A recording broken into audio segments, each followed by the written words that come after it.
everybody. I'm going to take a quick second before I load up Stellaris just to make sure that I've got quality settings, because I've been having a few Twitch difficulties today, not related to broadcasting, obviously, but looks like we're good. Now, I regret... Olaf, my goodness, that was so quick. How are you doing today? It's great to see you. I sent you, I should have said this the other day, I did send you a message because I know you talked about Vermintide. I would actually very much like to play that with you, but I should probably work out a time because I have not been very diligent in managing my time. Which brings me to one confession I need to make here. You may have been lurking here waiting. Oh, that is incredibly nice of you to say, and it gives me a reason to be a little bit more on top of a proper start. But I'm trying to get better at it. I do know that my start times have been a little dodgy as of late. Excuse me. But yes, as you can hear, the sickness is sort of back. I was genuinely feeling quite a bit better after a while. And I think what happened was there were a couple of late nights, and I really tried to not not have them be late nights, but the day kind of ran away with me, and I definitely today and yesterday to a certain extent as well. Yeah, I'm actually using tea. I'm back to the tea just because it really does help my throat. It's like I'm on like my third or fourth cup today, which I'm sure will probably cause some bedtime problems, but I got a nice big dense book, which I basically am going to crawl into bed and start reading. And I notice when I start reading stuff that I actually want to get through, I'm really good at falling asleep. So I'm going to do one or the other. I actually went for black tea too, which is probably not a great idea. But I don't know, like the thing I had like... I've been drinking so much green tea today that I really needed a change, and the black tea just tastes so good. So, anyways, yeah, so... I'm not feeling 100%. I'm going to try and be better than last time, but there is going to be quite a bit of throat clearing and just generally I'm not going to be at my best, and I apologize for that. But we'll do our best, and I'm really going to be trying to take care of myself this week to see it through to a good end. Maybe a couple of other details for me to talk about really quickly. I did get an episode of The Elder Scrolls Oblivion done. Now I am now onto the Shivering Isles, which is a really cool DLC. So I was still feeling a little off. So probably it won't surprise you to know that my commentary has definitely been falling in terms of, in terms of those broadcasts. I'm going to try and bring the energy back up if I can. But yeah, Oblivion was starting to feel a little long in the tooth because of the just the number of crashes. But Shivering Isle has really I think it's called Shivering Isle. Anyways, the last DLC. It's quite a ride. So now the thing is that Twitch I've spent probably the last 24 hours trying to upload that video, and I essentially babysat the video, like the upload, while hitting the I'd read a page of a book and then I'd like jiggle the mouse and read a page of the book and jiggle the mouse because it was always crashing every other way. So didn't get a lot done today, sadly, but that video is coming up. So hopefully that'll be ready to go at 7 o'clock tomorrow. I will do my best to stay active inside the chat, but I'm probably going to make up for a lot of the time that I lost today babysitting that video. Wednesday is properly Dirty Rectangles, so there will be a Phantom Brigade update, but it's going to be a shorter broadcast just due to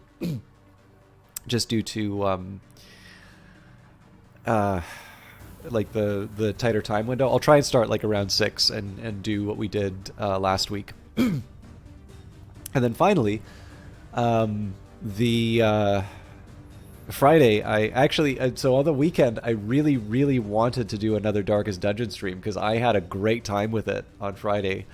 So I'm really looking forward to that. But the reason I'm taking this time to talk about the the stream now is because there are a number of things that I would really like to do for the broadcast. Some of you may remember this when I did like a crime theme for a while.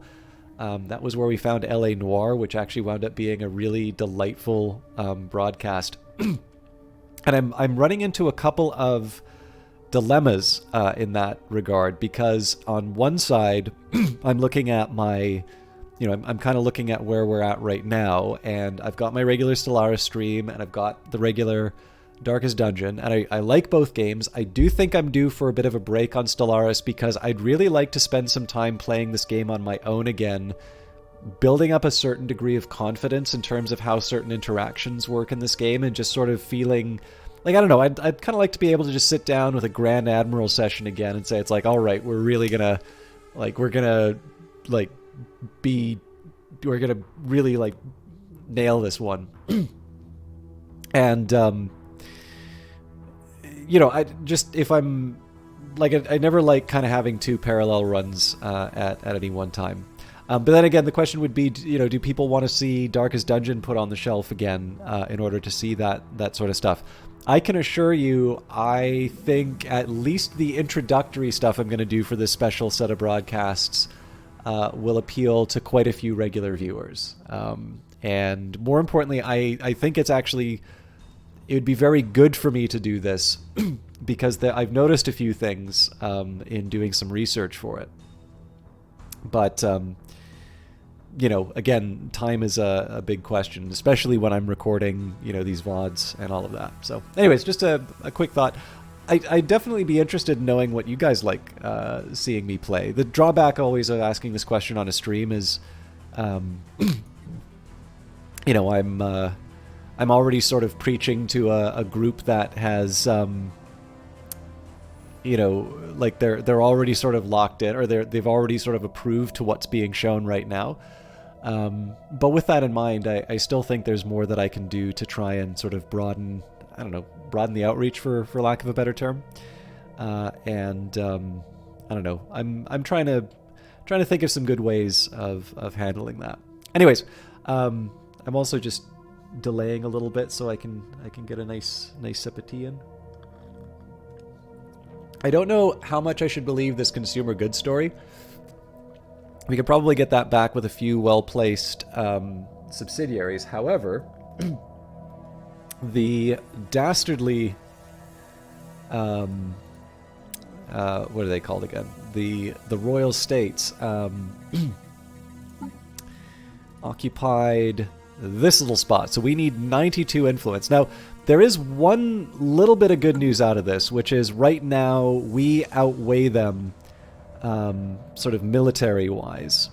Now, they are sort of building up their strength, so I want to be a little mindful about how this is all going to work out, but I think we're finally at this spot where we are starting to push the balance more towards our favor, which means we can maybe start moving in and really, like, pushing, kind of throwing our weight around in their zones. But with that in mind, like, I do want to keep producing. I'd like to get that third fleet up and running. I'd like to secure all these sectors as early as I can.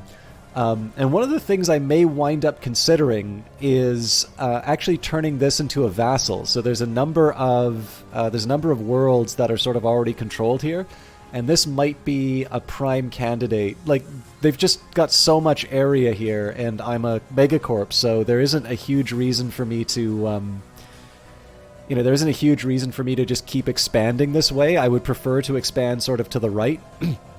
So there's a few different things that I'm kind of considering in this approach right now. But just as a reminder, the way we are approaching this battle is, first, we wanted to take this station as quickly as possible. So I believe this is still repairing. It may actually be considerably weaker than it used to be just because we've destroyed the defensive stations, which, you know, fair enough, that's bound to happen.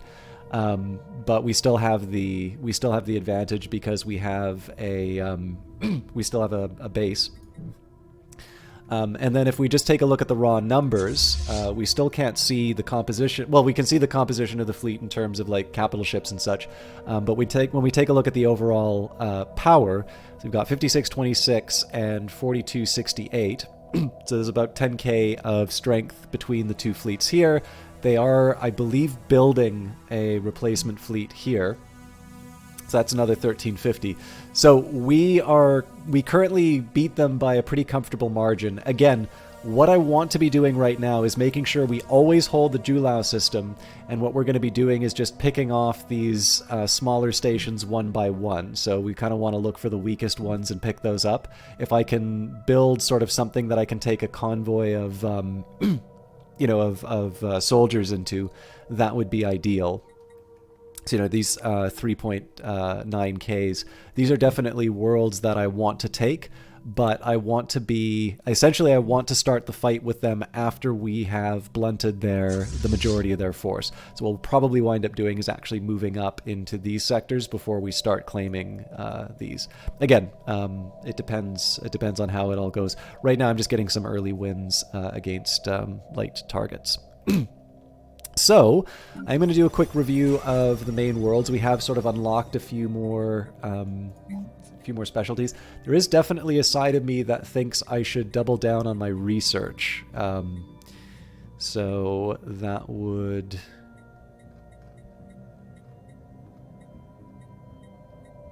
We only have 3,000, so I want to be a little careful about this. So administrative offices are really tempting because I do want to expand, but I kind of value the research labs a little bit more. This has already been taken care of. Now, it did occur to me that I need to spend influence to be able to move people out of these different areas, so that's a little bit of a drag. Here, I really should be thinking about what I want to accomplish here.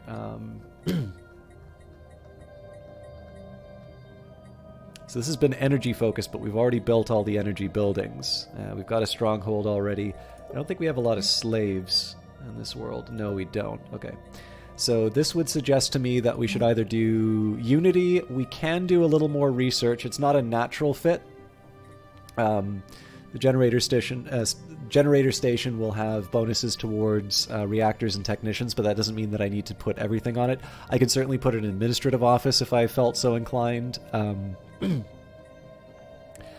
Now, if I recall correctly, we do get a certain bonus for having hollow theaters. So corporate hedonism allows decadent lifestyle. Yeah, population growth from entertainer. Now, population growth maybe isn't the first thing I'm looking for on a world that's full. Oh yeah, we also already have a hollow theater, so that's maybe less exciting. Military academy is a little tempting. Obviously more naval capacity for the soldiers, but then we do already have the stronghold, so that's not as important. I mean, it is kind of hard to say that... it's hard to go wrong with research. So, in the absence of a better option right now, we'll build another research lab. This is, of course, going to take a hit on my consumer goods. Which, of course, would suggest that maybe I want to build something like that on this planet. Again, how are we? So we do have a few slaves. I don't know if it's enough to put a slave processing facility on.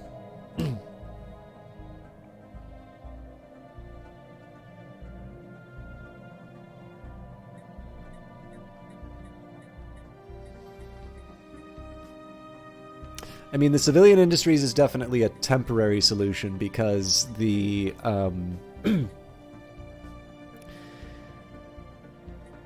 Actually, what I should be doing is trying to switch out that hydroponics farm for something else. I think for now we'll put down a research lab. Subra, we know exactly what we want. Do we have the rare crystals to support it? I probably shouldn't, but I'm doing it.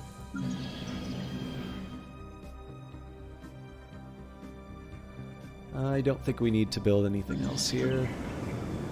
Okay. But yeah, so we need to build up our influence a little bit. It'd be nice to upgrade my ships as well, but clearly that's gonna be waiting. Oh yes, and I have my I have a proper notepad in front of me, so I can also work a little bit on my fleet composition. Night Valian, how you doing? And Erasmus is here too. Your last Stellaris game ended with you being beaten by the Unbidden. That actually is how I think it was the last run ended for me. So, and I was on a considerably easier difficulty. So, I feel your pain. I hope you're doing well though. Otherwise,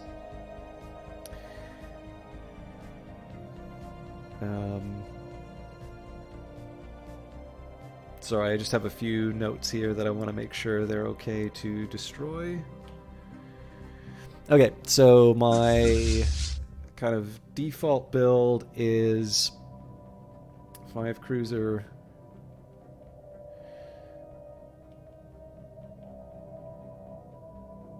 10 destroyers, 20 corvettes. And that's anywhere between 7.8 to 8.1k strength. We may mess around with the design, we may mess around with the composition at some future point, but so far this has been working for me.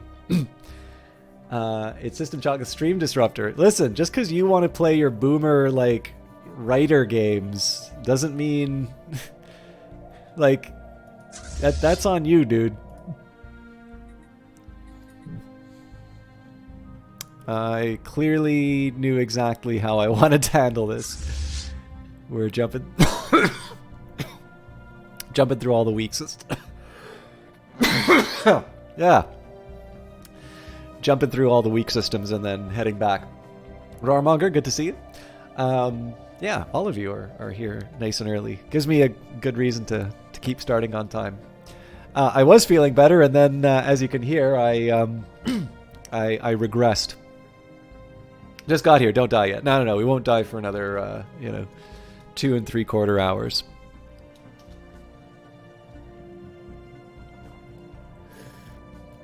But I hope you're all doing well tonight. It's actually, I'll confess, I like Stellaris a lot, but... Oh, and actually now is not the bad time to do that disclaimer. I am playing a copy of the game that was given to me from Paradox. And this is true for pretty much all the stuff that I've been doing on Stellaris from the base game. The only ones that I don't have enabled are Aquatics and Necrons, and then Plantoids and Humanoids are the 2 DLC that I bought for myself. But I have been given a copy of the game and the DLC that I'm playing for promotional purposes. And while I've been playing this game for a few years now, and I think... there's a statute of limitations on when you should disclose that stuff. There is no official guideline, and so I'm just going to keep saying it as a precaution. You know what makes you feel better? A hamburger. I'd actually really love a hamburger, but I've been really bad with Uber Eats lately, and partly it's because we had a snowstorm today, so a bunch of stuff got closed down. But the thing is again, like, I've got that gift to myself in 7 months. As long as I stay somewhat disciplined with my spending, I pay down all of that debt. I have thought a little bit about like how I could do a Patreon or like a fundraiser or something like that, but then I thought, well, it's just after Christmas, and it's a little, everybody's like got a thing that they want to sell you right now. So while I'm not above doing it, I kind of think I should do a little bit more in terms of like being thoughtful about that and really providing some kind of added value. Because this is the funny thing, right? Like, I'm not really good at pricing myself. So I kind of need to figure out what is the thing that is a premium product where people feel that they're getting value in exchange for what they're doing, or what they're trading for. Obviously, just because I want to pay down debt does not mean that I all of a sudden put up like a paywall for the stream or anything like that. So that's why I haven't opened up like a Patreon or a Coffee or anything like that. But I've been thinking about it. But to yeah, to that point, like one of the things that I can really do to help that situation is like the basic stuff that you do, right? Eat in more. You know, if you want a book, buy a secondhand book. Don't like buy a brand new hardcover. So I'm not exactly living like a hermit's existence, but I'm trying to be a little more disciplined on that. And obviously, reducing the consumption of hamburgers is a one of those priorities. You have incoming cake. Oh, that's really cool. What kind of cake? Not really cool. Sorry, that's really good. What kind of cake? An operative resurfaces. A long-expired set of covert codes has just been reactivated. They are linked to operations we previously carried out in the Lox'Ungrak'va Royal States, from where it would seem a former operative is trying to report back in. The message is light on details, but the code carries markers which signify intelligence on key political figures in a foreign empire. Our security advisors confirmed that the codes were valid until quite recently, but their expiry means that such codes are open to compromise by foreign powers. There's no telling if the operative or their message are genuine. So, former agents are to be disavowed, ignore this, or ready an extraction team. Man, it's I mean, infiltration level -10 isn't great, but yeah, we'll do this. It's a mystery cake that your roommate is making. More info soon. Oh, please let us know. Crystal Codex, the holographic data documents the terms and conditions for trilateral trade treaty between 3 major alien powers that once dominated this quadrant of the galaxy. Context eludes us, and the details are meaningless, but Science Officer Tolok feels that this find will prove invaluable to improving our own ability to communicate with alien forces. Social research boosted, and a research expertise in statecraft. Okay, so we took out the outpost, no real surprises there. I should probably just move the army in immediately. It's a pretty simple little force. So I've got an idle science ship. I think this is because I sent it to the wormhole. Let me just see what's going on with all of my science ships. So there's a construction ship here. Science ship is researching the debris, so that's fine. This one's idle. This one is auto, idle, auto, and exploring. Okay, well, this is clearly already explored the wormhole, so there's not that much else for us to do right now. So you can do an auto explore. So I guess the first question is, are there any... I've noticed that there's a tendency for us to leave behind a few special events. So I don't see any of those on the map right now. So I can set you up for an auto as well. And... yeah, I'll just automate it all. Okay, the other thing that I'd forgotten, I took the time to write down my fleet, but I didn't look at the details here. Okay, so I need another destroyer and then a ton of corvettes. How is the shipyard going? It's not. Okay. That's one destroyer, and then ultimately we'll need 16 corvettes, but whether or not we deliver that is another question, so... well, only 10 more corvettes to go.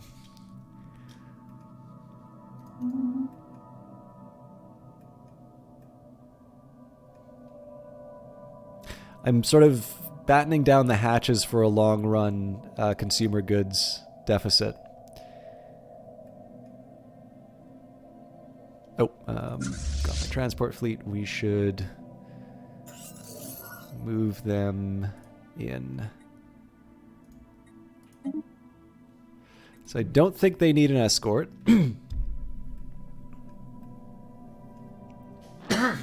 Sorry. Our once disavowed operative has made it back to the boys' space. This Lox'Ungrak'van individual, who identified himself as Hask Shumak, appears nervous but relieved. but has cleared all security verification. The debriefing has been described as arduous, but the information has proven to be useful. We have now gained access to a valuable asset. With the matter now resolved, Hask Shumak's shaky disavowal will be renewed. Having confirmed that he is no longer missing in action, our current operatives can ensure that this time the disavowal will stick. So they've gained an attaché for use against the Loxongrakva royal state. So the drawback here is that we did have to give up a certain level of infiltration in order to achieve that.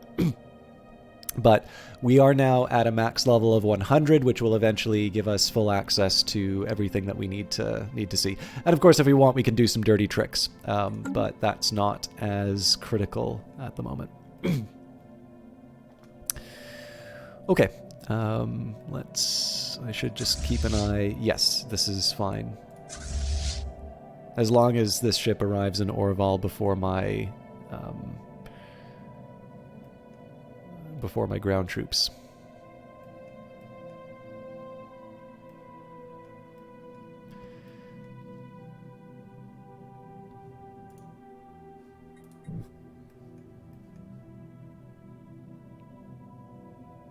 And again, because we're waiting on the influence to claim this last system here, what I think I'm going to do is once this fleet is back in action, we're going to make a move on sort of...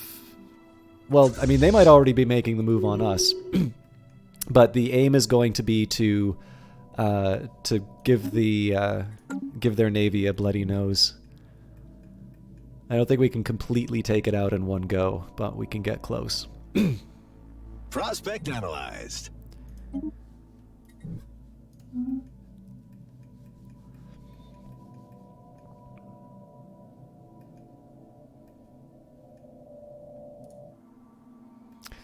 So they are moving to the tech van system. It does look like they want to make a move on Julao. They may actually arrive at Julao before we can do anything about it. But this fleet is already on its way. You know, we're doing the best we can. So we'll just divert our attentions to the space station in case we...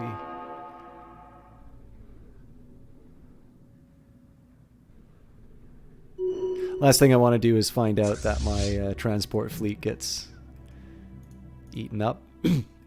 All right, so they are on their way. The profit margins on this tech. The best option would be one where I can get the drop on them in tech van. What may be happening here is they might actually be moving their fleet around the edge like so. That is a risk. Speaking of, I do have that. Yes, that system is claimed. I think we'll get an idea of that when they enter the system.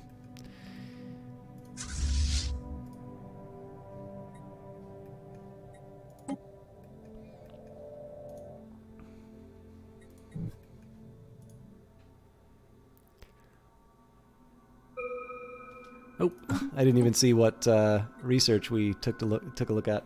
So activating the L gate's tempting, but of course that can potentially unleash all sorts of horrors on the universe. Technicians is also very tempting to boost our energy credits. We are giving up quite a bit in trade. In fact, so if we were to look at technicians versus starbase construction, so our technicians are earning us... That would give us about another 40. It gives us about another 40 or 50 a turn from our technicians, and then I think the star bases would be like another 8 or so. So I mean that would bring us back up to triple digits for energy, but I don't know. More Navy stuff is probably where I want to be going right now.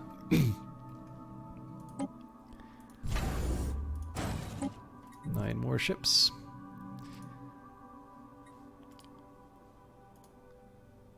Okay, so I want to see where they're okay, so yeah, they're making the move I thought they would be making. So I'm gonna try moving into this system first. Our troops just hit enemy soil running. Okay, this is good. Now, one thing I want to do is protect... Enemy planet incorporated. I want to protect this fleet, and it's not obvious I'm going to be able to let them escape on time, so I'm actually going to land them on this planet. What I want to try and do here is intercept this fleet. It may not work out. We're going to do our best. Again, this is a little bit more of a fair fight than I would want, but it's one I'm willing to engage in, because it's one I suspect we can still win. Oh, that is nonsense.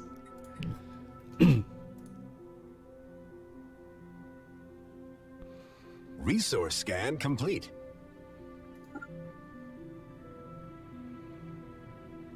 Another bleeding-edge technology discovered. Okay. So what we're going to do here, we do need to find a way of resolving the situation with this fleet. So, following a long period of growing support for the Xeno-suffrage movement, the Pyoran tribes have finally embraced the faction, adopting their core values and policies. As a result of bringing this faction into their government, they have become more outwardly xenophilic. Okay, so I got a couple of ideas about how we're going to handle this. The body of knowledge regarding combat behaviors is useless without a strong code governing its use. Terraforming is quite tempting here. Nano Vitality Crops is also a tempting offer because it means I can convert some of those hydroponics farms into something more productive. But I think probably terraforming is the right call here. We do want to expand our... Actually, you know what? Terraforming is the least useful because of the relic I have. I mean, I'm going to have to research it at some point, but let's reevaluate our choices. Yeah, you know what? The crops are a better call. Okay, so I want to get a read on what's going on here. I suspect what they're probably going to do is try and reclaim this world. So what I can do here is I'm actually going to try moving them to Orval. I suspect they'll arrive too late. Now, this is a 1.3k strength fleet, so they're not really going to be able to handle this. And I do have this reserve fleet kind of waiting in the background. Do you have the Radish and Avat relic? I do have the Radish and Avat relic. Oh, actually, 21.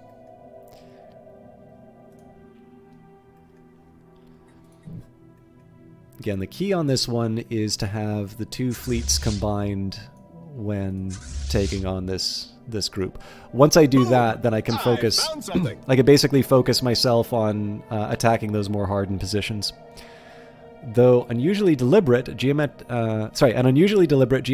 configuration of minerals drifts through the debris belt by YU5Y71 and is possibly of alien origin. So we'll research that. If I can, we'll keep doing the Corvettes. So I believe that's 6 more that I need. Again, the sooner we get this thing online, the better. Okay, so it does look like they might be trying to make a challenge on Julau. If they do, I have a plan for that. The big question is... Okay, so no, it looks like they're reinforcing their fleet. So the big question is, where are they heading here?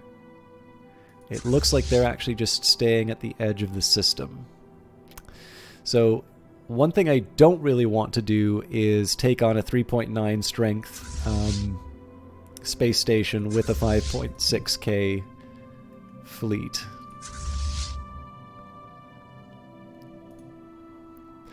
The real question should be, what do I... So the fact that they've redirected these resources... the question should be, what do I want to make them pay for? Actually, you know what? It's gonna be potentially a bit reckless.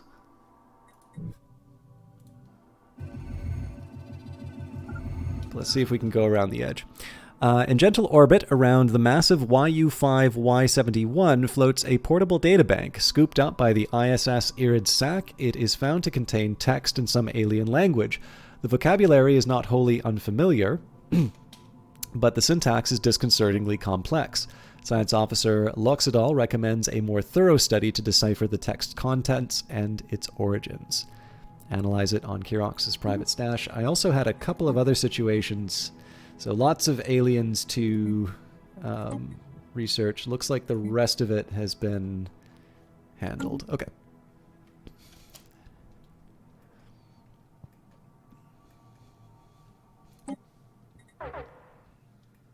So this is as intended. We are hoping to kind of skirt around the edge. We'll see whether or not it turns out.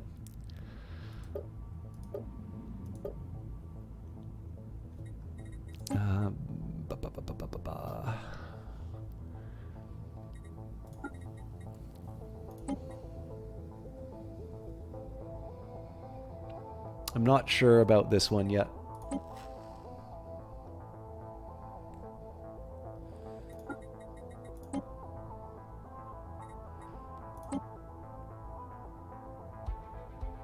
I'm not sure about this one because it's just diplomat. Well, okay, I could take a look at my diplomatic weight from Pops. 370, 500. Yeah, as expected, I am one of the less populous, so don't want to give up that strength. I should maybe check tech. Actually, not all that advanced in tech. There's a couple.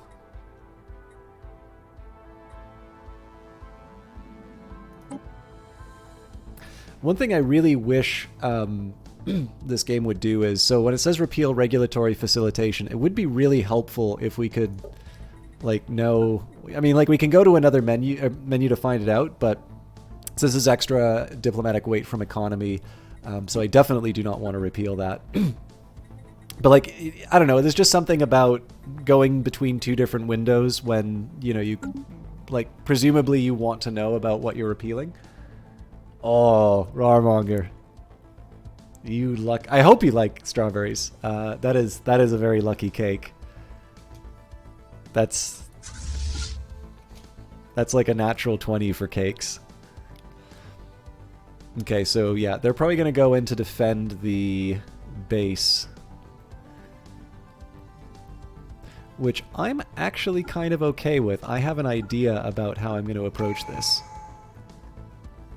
Oh, right, I can't go through the...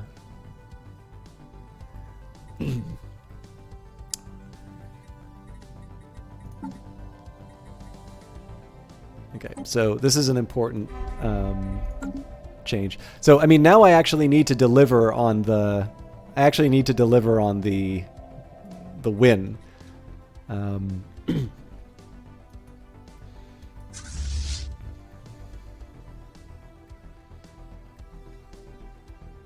Prospect analyzed.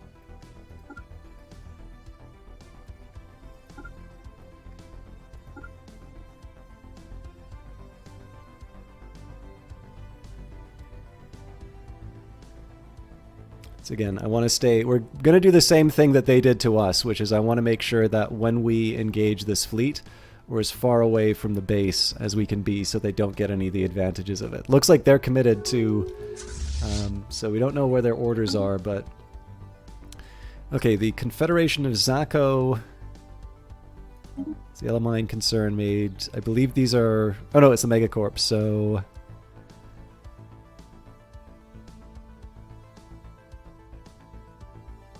I believe the Megacorp got away with a lot.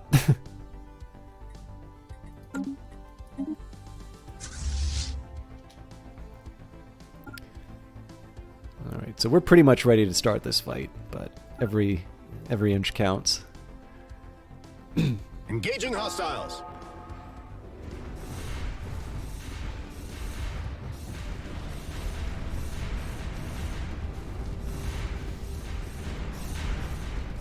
We smoked them. Didn't lose a single ship. So now, they're sort of running away and licking their wounds. This isn't something that's gonna like win us the war, but that was a very good fight. It does kind of make me wonder what they were trying to accomplish with that. But I think, you know what, I think we're just gonna, so I might be losing a couple of ships off of that, but that's definitely one that we that allows us to do a few more things. You like cake in general? You're not complaining. Okay, so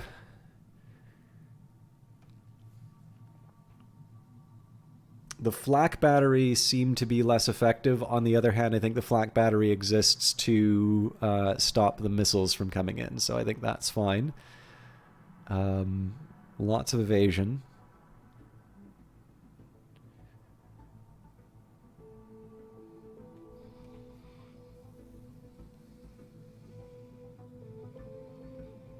So what I'm getting...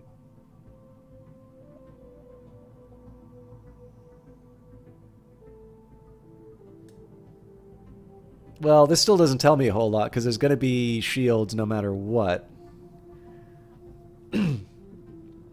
So what they're working with, lasers... Okay, so lasers, energy siphons, and plasma throwers. Oh, no, there are some missiles.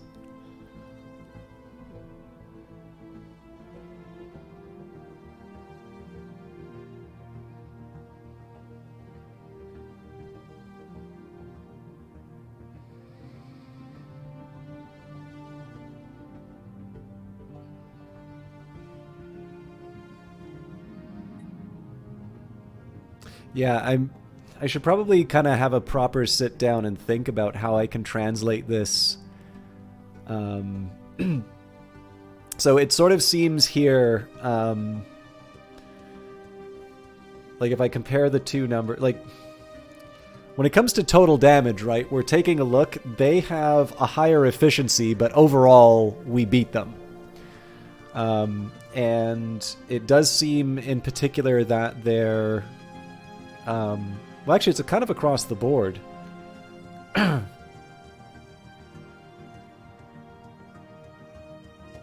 guess this does mean, though, that we're either a little too heavy on shields.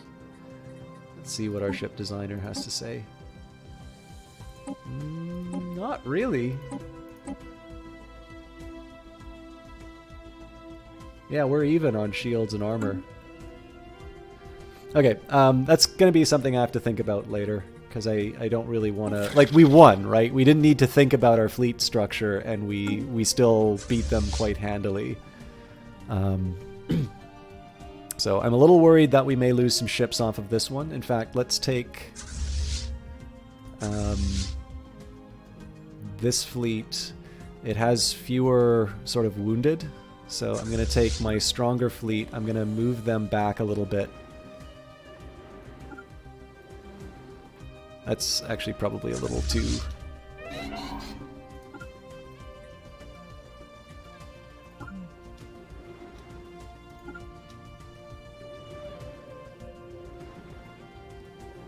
Research complete. We did it.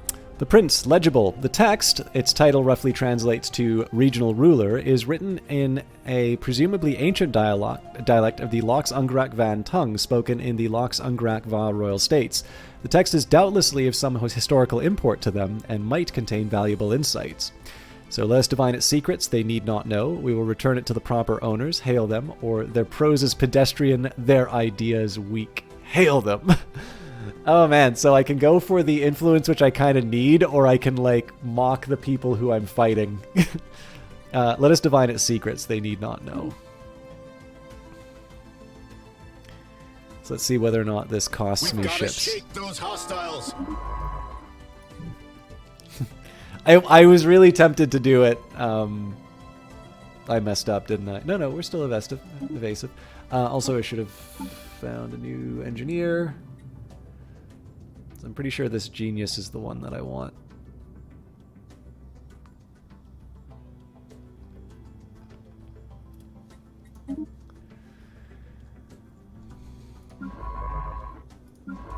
At some point I do need that option, but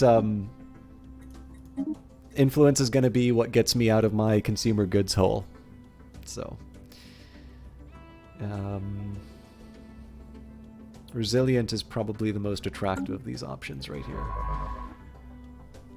Okay.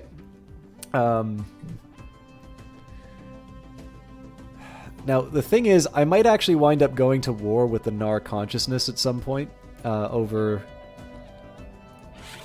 Like, I do want these worlds.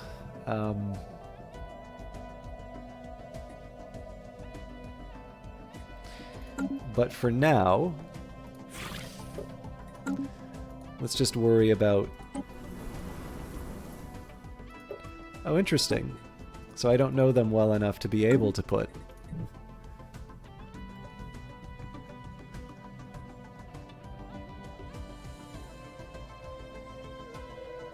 So where are my branch offices? Oh, that's right. Okay.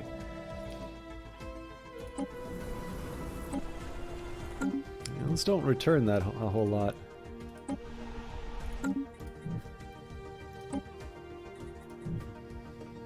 So it seems to me like I need to get eyes on their territory so I can expand the business.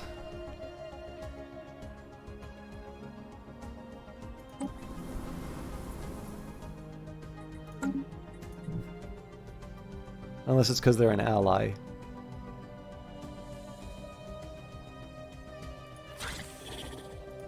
Let me just maybe double check the...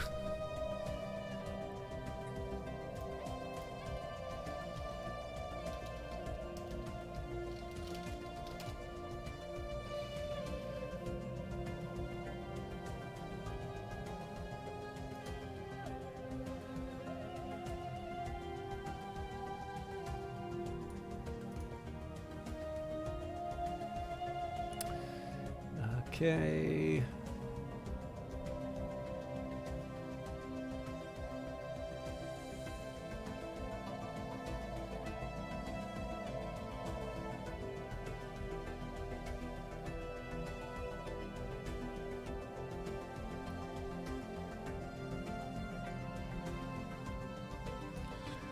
Empires with criminal heritage can establish branch offices without the need for a commercial pact or other relationship.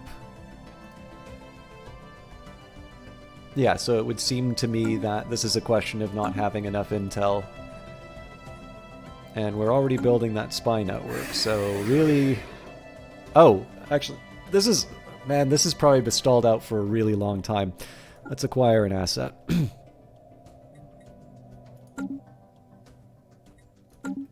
Alright, blunder on my part.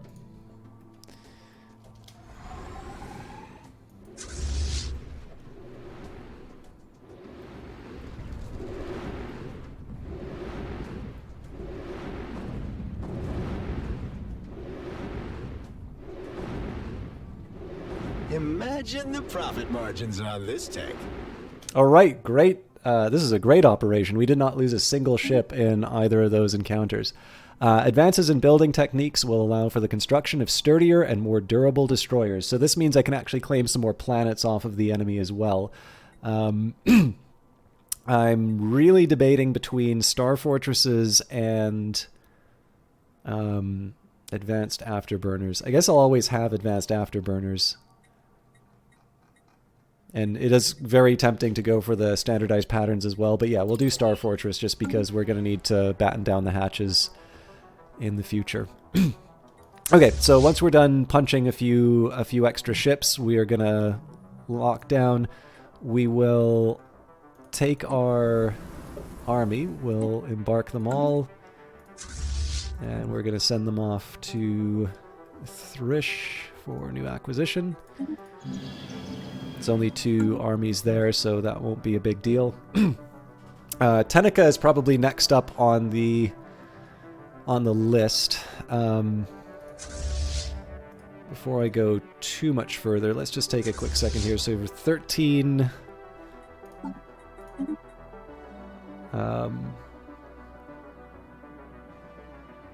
Ooh, they're really young.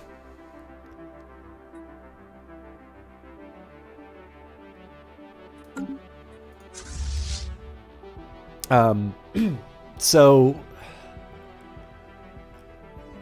Technically, I need 7 more corvettes before I'm happy there.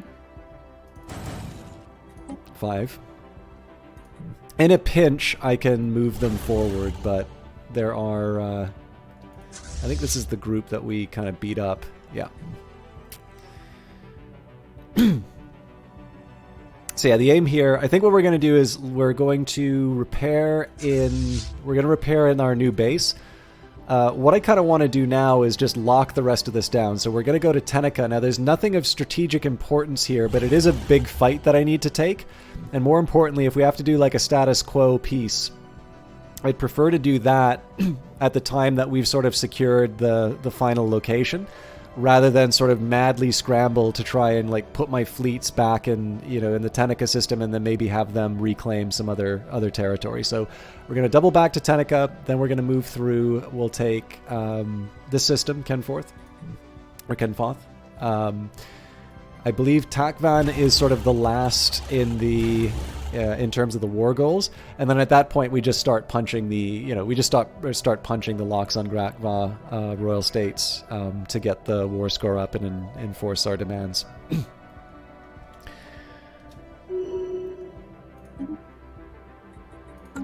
that's a good day's work. Debris analyzed. War can be a lucrative affair. I really like this announcer. So antimatter power, physics research, and engineering research. So let's just build up the remaining research.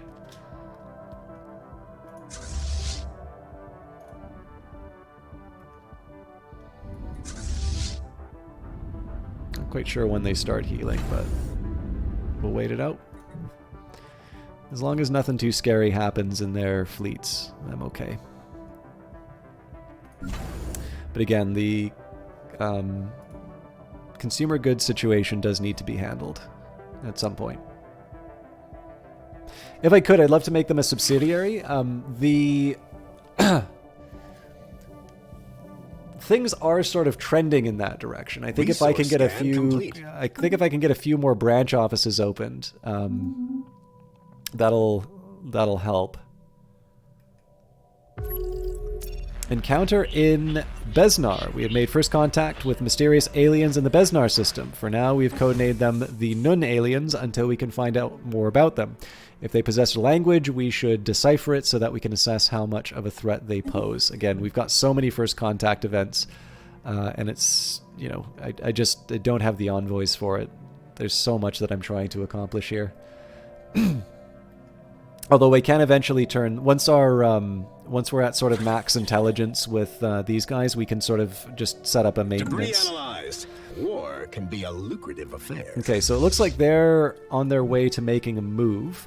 If they're going to do that, again, we want to make sure that we're repaired. Okay, we're ready to go. So one temptation I have here is to move straight onto the Kefoth system and sort of force them to make a choice.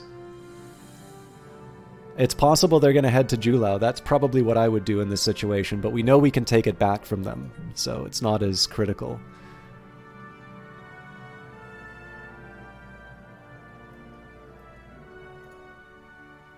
Hostile takeover initiated. And of course, this only stresses the importance of me getting this this fleet up to full strength. Like, as it is, it's a 5k strength fleet, so if we combine that with the base in Julau, we probably would be fine, but I would also probably lose a lot more ships than... Booyah! Enemy planet incorporated! Than I'd be happy with. Okay, so another good run. I'm going to do the same thing. I'm going to land the army. So the risk I have here is if things go horribly wrong and they start bombing the planet, I've got nowhere to move those armies. But I think that's a fairly... remote chance. They are making good time, so I pretty much have to...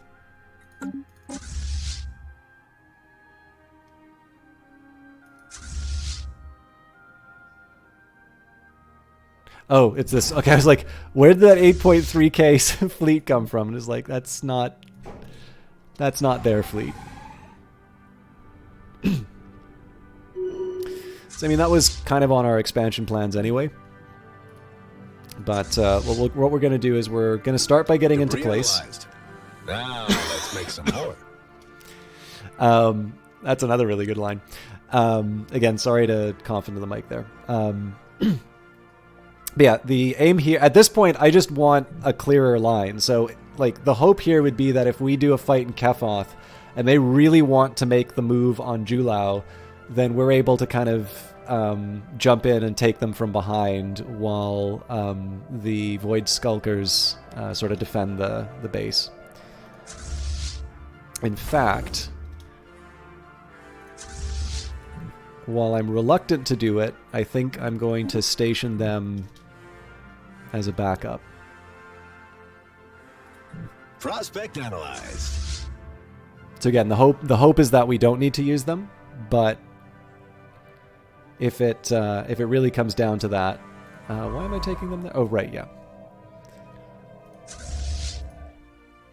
We'll have a better idea once we see them in the Takvan system.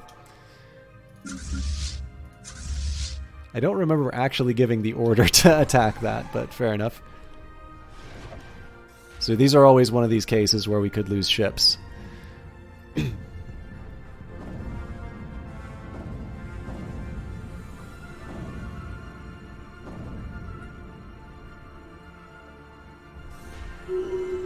Okay, looks like no losses, good.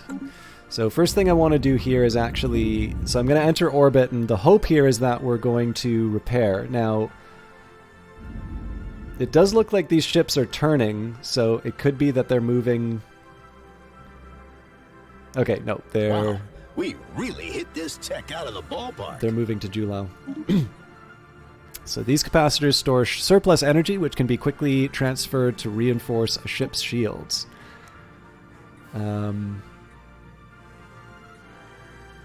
Let's boost our research station output. I'm going to try and get some of the cheaper techs. Okay, here's what I'm going to do as a stopgap. One of these sets of ships haven't sustained damage, so we're going to move to Takavan with them. We've got a sort of a skeleton crew. Well, not even a skeleton crew. We're only four off from the numbers we would want to be on this.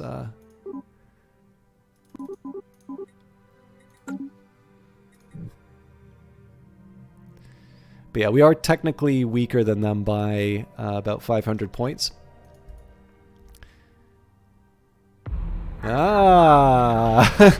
They're having second thoughts, it looks like.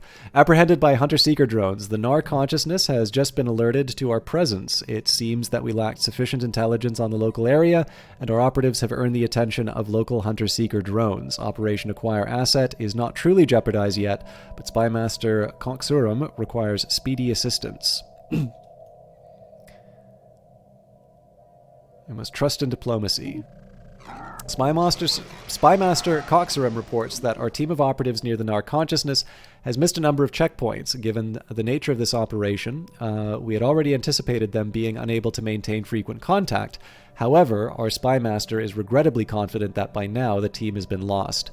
Operation Acquire Asset may be rescued if we can successfully cover our tracks, pitting our code breaking against Naran encryption. So, I mean, I think we're pretty good in terms of the encryption. Pauses for about a month. There is a medium to low chance that our actions will go unnoticed, depending on our target's encryption.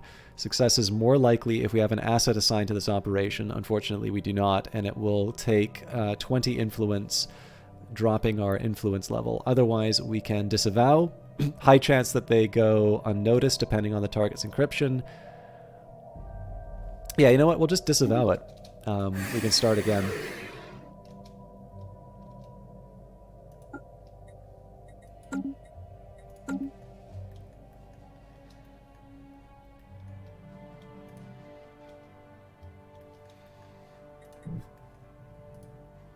So in this case, I'm going to park the ships, because it would be nice if I have two fleets ready to make the move.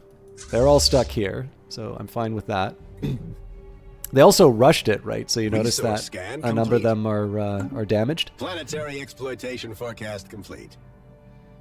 I am going to prep the remaining 4 corvettes in the space station. Well, as I can. So right now it's just going to be a standoff while we wait for this ship to heal. I believe that's starting up now. Or it should soon, hopefully. Maybe it needs to be at full health.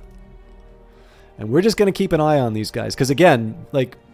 So remember how I said I wanted to take the Tenica system? I still want to do that.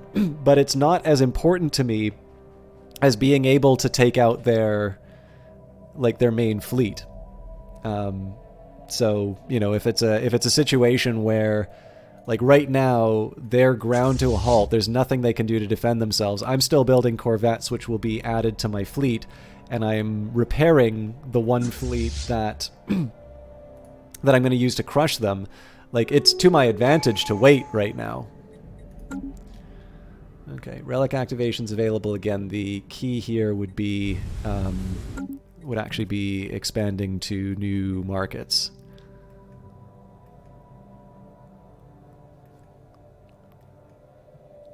I wonder if... I don't think the expansion planner will tell me... It'd be neat if there was some way of me getting a like a branch expander. Because it's a little hard for me to, you know, make individual picks. So like we have a branch here, right? We've got one here. And again, these are fine. Like they're earning me money. I'm quite happy with them. But the next question is like, where do I go next? Like, this is quite a bit of influence that I'm giving up in order to get ultimately 3 energy. 7, it's also closer. Okay, we can't see that world, so that's pretty much a non-starter. Okay, well, I mean, I guess I should probably expand to...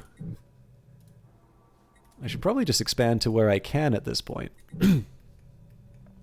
This is also a nice one. So one of the things that I think Stellaris does to discourage megacorps from becoming too aggressive is that, like, my most profitable branch offices were ones that I had to shut down to prosecute this war.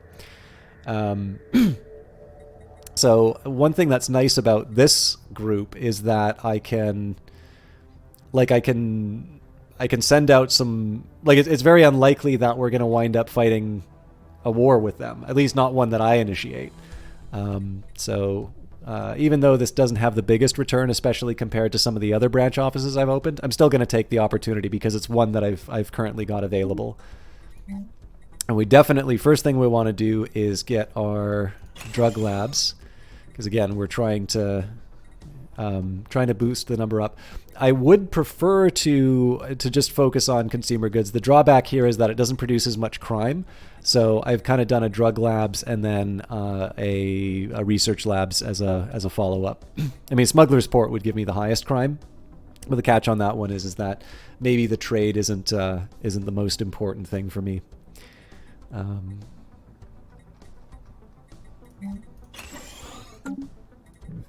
But yeah, we've used our influence, so I'm happy.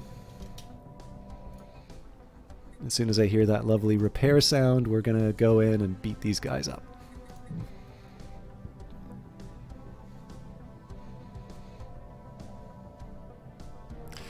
I think this motion's defeated.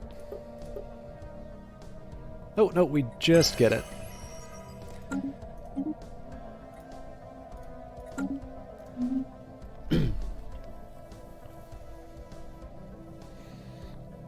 We analyzed some debris. Subra 3 habitat complete. The Subra 3 habitat is now complete and ready for colonization. So one drawback about this is that I am going to need consumer goods for a colony ship. On the other hand, it's only 108, so it's not the end of the world in terms of purchases. I do need to think about expanding at some point, like getting the embiggening the habitats, but it's not the highest priority right now.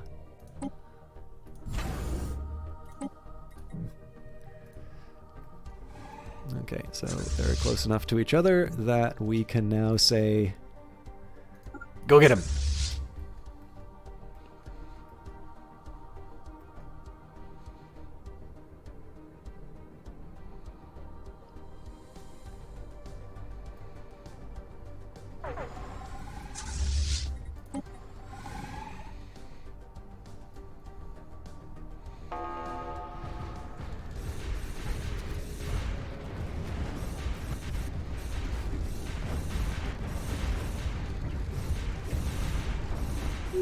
Again, this is working really well. Oh, nope, we lost one destroyer this time. Generally, though, this is working pretty well for me. We're getting by without heavy losses. So we're gonna take one destroyer out of this group.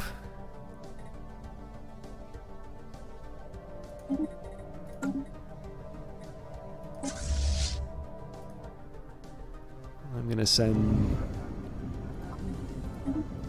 these guys back home.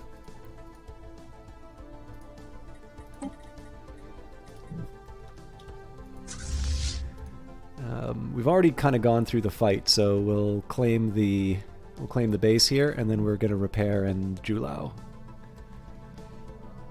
And at that point, I think I can afford.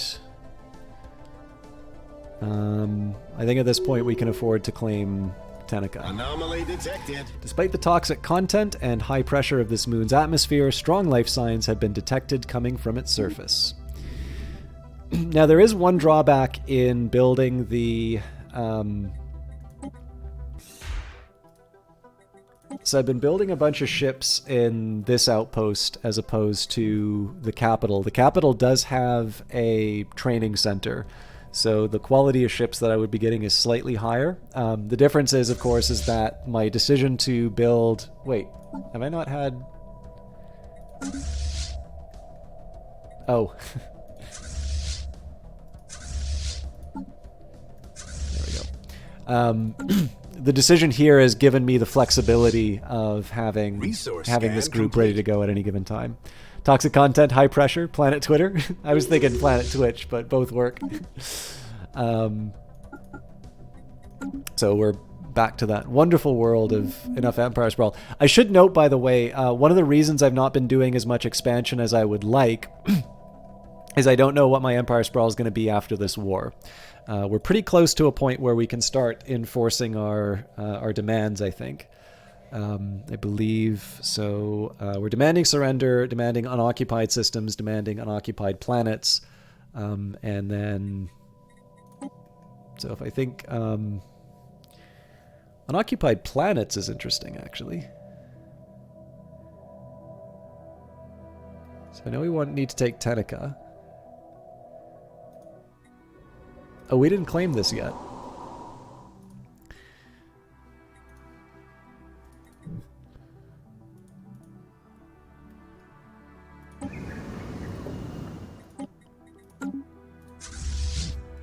So this is admittedly a little riskier because we're not immediately in a position to defend this, defend these army units if they do come under attack. But again, we'll see the movement of the enemy ahead of time. Ammonia biosphere. Although toxic to most forms of known life, Azax 3A supports a thriving ecology within the high pressure of its atmosphere. Life here uses ammonia instead of water as a solvent and has been developed in ways that differ significantly from previously established ecological models. Its study would greatly benefit our knowledge of xenobiology. Okay. Technology discovered. Right. The Mirovandia Imperial Sons, authoritarian evangelizing zealots, are closing the borders again. And we get our bonus to research station, so containment force fields are excellent for isolating and holding various substances or specimens so they can be analyzed in detail. I'll do the Antimatter Reactor because it's a pretty inexpensive upgrade, and I am going to eventually want to upgrade my fleets. Oh, actually, you know what? Let's get that destroyer built first.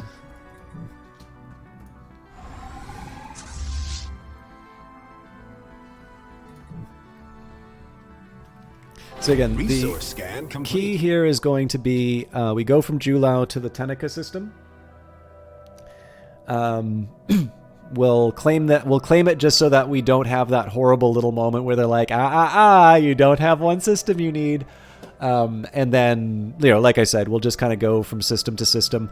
There is a small temptation to like add claims as we go, but I think it's better to just keep the scope of the war like where it was at the beginning. The Leviathan is going to act as a buffer, so this is a good spot to kind of cut off the expansion.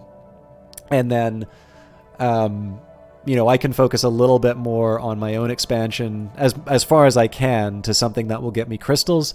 And then sort of following that, we can sort of see where we're at in terms of my overall expansion plans. To be honest, my preference would be at a minimum to claim this system and then finally claim all these worlds. And like I said, I may be willing to turn this into a subsidiary to do it. Of course, if I can get my economic strength in either my technological or my economic strength a bit better, I'm at a point where I can sort of declare a war to turn them into a subsidiary. Our deep cover operatives have stepped up their surveillance on potential targets. Acknowledged. I think my science ships should be... Oh, I've got one idle science ship, which makes me sad. Resource scan complete. Another dead one. So I think we're out of geniuses. Pilot of the Irid Rock is a pretty good candidate.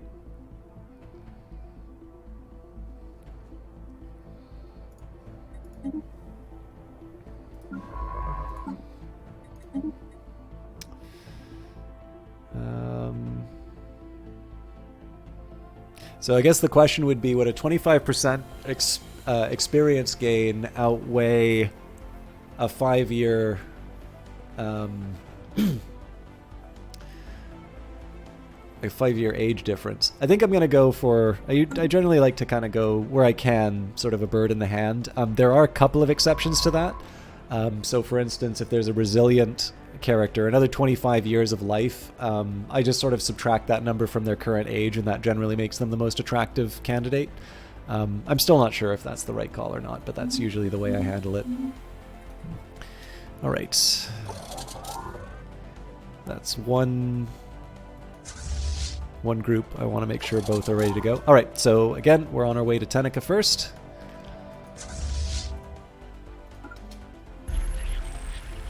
Confidence wavers. A group of auxiliary operatives in the Nar consciousness has begun shying away from their assigned tasks, citing a lack of confidence in their overall purpose. Spymaster Coxrum would typically handle such matters without bringing them to our attention, but even without them knowing any details, these operatives seem unusually well informed about Operation Acquire Asset and perhaps the spy network as a whole. Given that these auxiliaries are kept isolated from our more active and better informed agents, Coxrum suspects that the operatives are being fed information from an outside source. He also concedes that they may simply be highly perceptive individuals. Given these doubts and the threats posed to Operation Acquire Asset by each scenario, Spymaster Coxrum requests a directive on how to proceed. So, it's a very high chance of panicked operatives. So I guess the thing is like we have a guaranteed loss and a delay, or we have... I mean, I don't know what the panicked operatives modifier is offhand. So I don't know. I'm gonna roll the dice, even though it's very unlikely it'll turn out.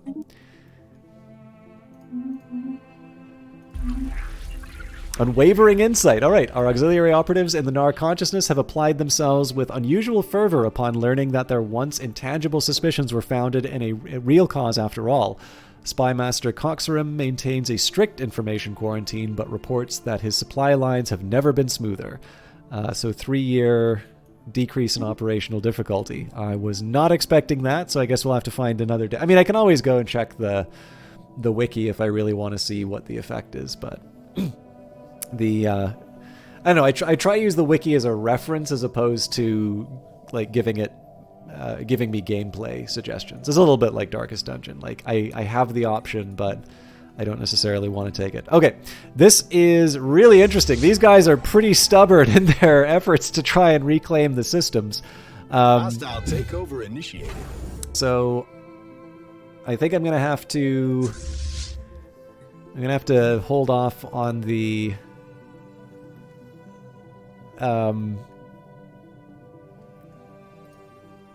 expansion. Given that this is 3.5k, I think I'm actually going to meet them in the Takavan system. Debris analyzed.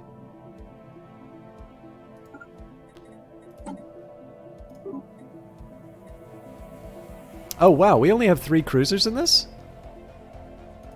That's an oversight.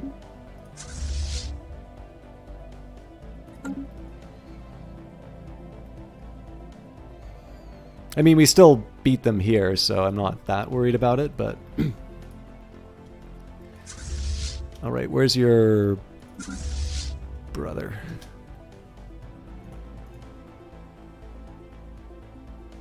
So this one we're gonna hit them, and we're not even gonna, like, we're not gonna wait to come back. We want to get the goods, and then we want to go back into a situation where we can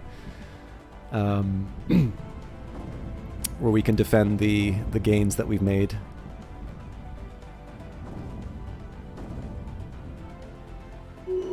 Okay, again, no losses. So we're going to go to the Julau system for repairs, and then we are going to go to the Takvan system for defense.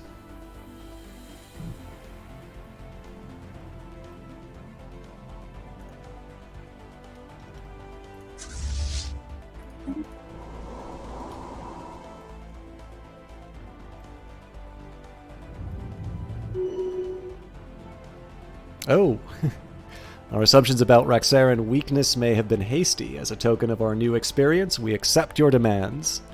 The best possible outcome. So, I mean, obviously I want to just beat them up even more. But, so, yeah, we got it all. Unsurprisingly, some people are pretty unhappy with the new status quo. So, I've got a number of things that I want to do. And there aren't a lot of obvious steps. So basically, we got a whole bunch of problems here. We got a bunch of slaves. Actually, Nadal is going to be the easiest one to handle because it's a Gaia world, and so I can start taking some of my rum runners. Oh, interesting. Okay, so I'm actually going to change my policy. So there's also a big shift that's happened. Whoa, what's going on here? Okay, we haven't hooked things up to the trade network. There's a lot of stuff that I need to do to get this sorted out. And we do have pretty significant empire sprawl, so I'm going to want to deal with that. So right now, we need to sort of digest the...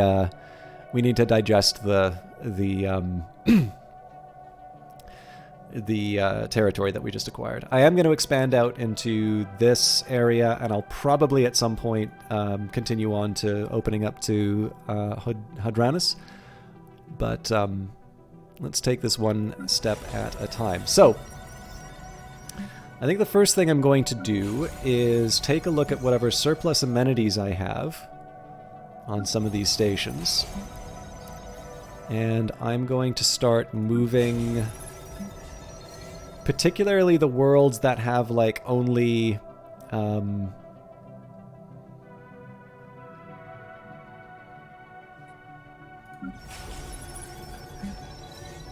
like, worlds where I could theoretically expand the number of slaves.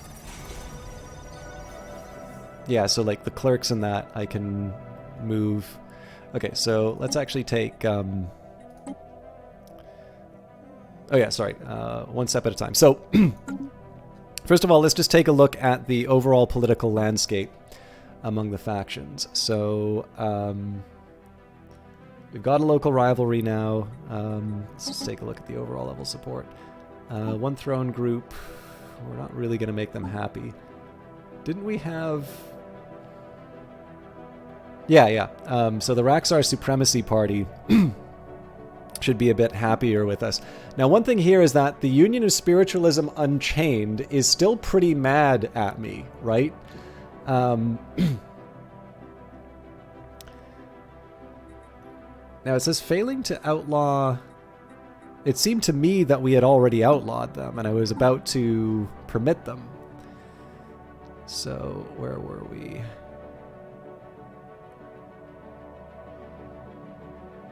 Oh yeah, no, we're totally allowing land appropriation.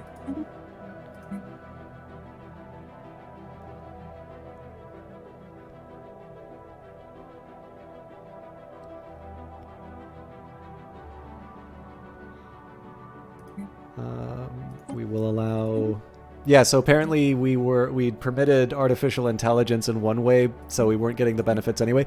But yeah, the idea here was I was going to make this shift anyway.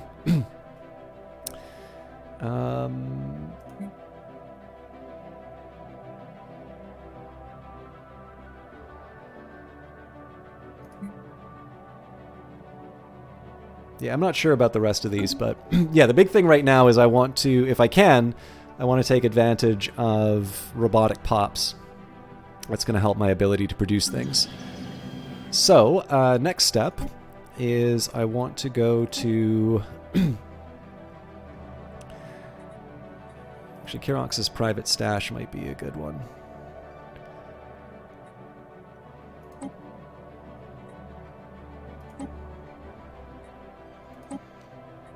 Actually, I probably just got rid... Yeah, that was not the smartest thing I could have done, because I'm now out of clerks.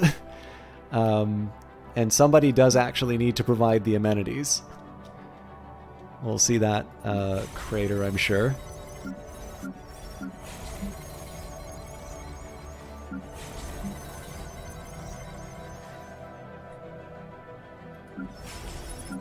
Actually, it looks like the rest of that's kind of already getting solved on its own. So maybe I should just take my hands off. Okay, so I'm a little weirded out by the amount of... Oh, yeah, I know why there's so much unemployment. It's because they used to be something else. Okay, so what we're going to do is we're now going to resettle them among some of these other worlds. And then the other thing that I need to do when I can is start converting these into Gaia worlds. So we are actually going to have what are effectively sort of rebel worlds here. Not an ideal situation by any stretch of the imagination. Ugh.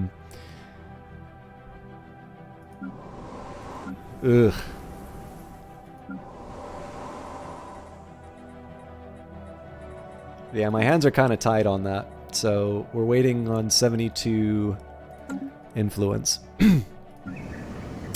But what I can do is find... Well, actually, so I can build spaces for workers for sure.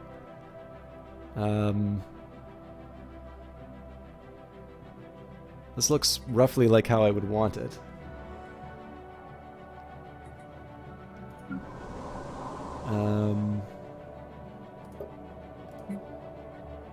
God, there's so many people who are already...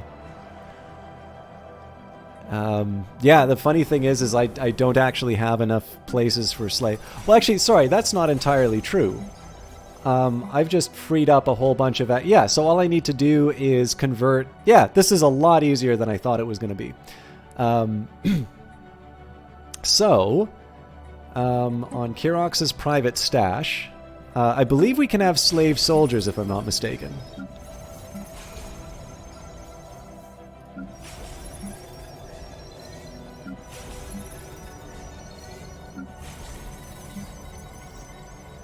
I don't have any examples of them, sadly.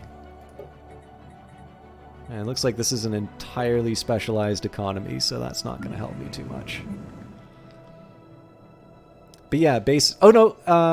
The Azazians... Okay, so let's just take a look at the species rights and see if there's anything special. Okay. So yes, slaves can be soldiers.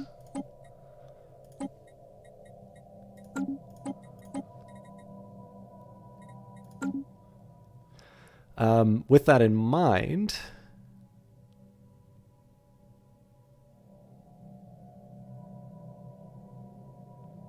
cryonic clone makes for good soldiers. The new ball are delicious.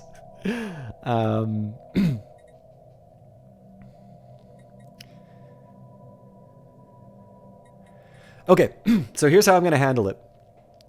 Every worker job, basically anything that I can leave to slaves will now be a slave job. So that includes soldiers. And what I'm going to do is I'm going to replace them with... so we'll start with New Dal. Actually, you know what? It sucks, but... Ah, darn it. Okay.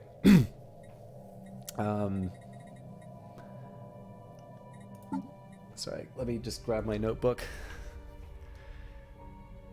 Okay, so Azazians, we've already spoken for. So cryonic clone. They may be the only one.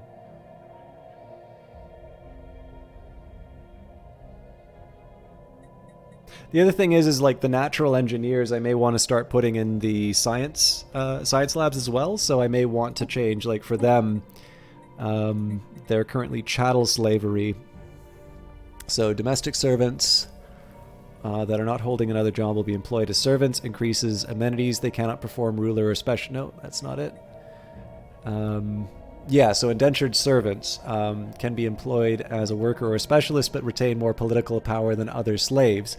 They cannot work as entertainers or soldiers. Slavery-based production bonuses only apply when employed as workers.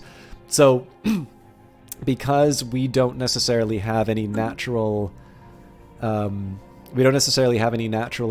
when it comes to science, right? We're void dwellers, social pheromones, thrifty, talented, and decadent. In this particular case, I may want to focus on people who are actually, yeah, there's a... Oh no, this is lithoid, never mind. Oh, Ronzar are actually really good for this as well. Okay, so I'm actually going to write this all out for myself. This is going to mean there's a little less activity on the stream, for which I apologize, but I'm actually going to take a little time to work this out. So,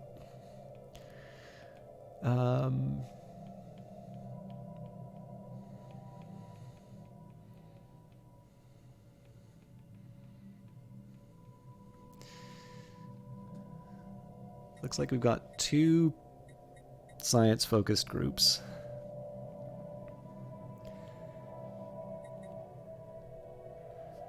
Okay.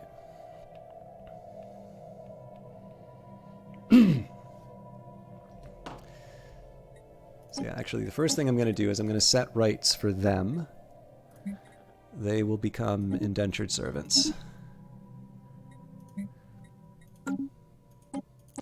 So then the question is, what world are they on?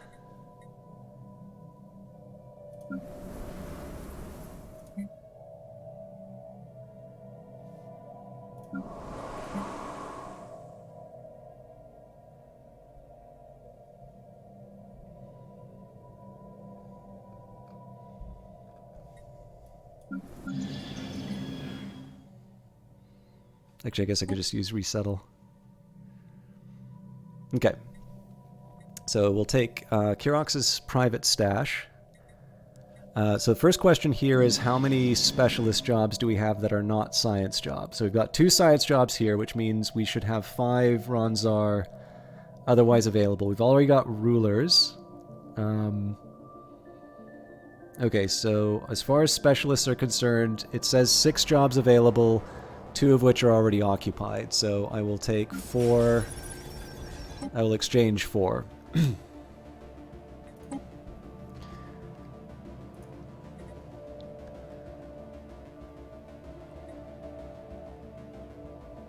Oh, well, we've already got...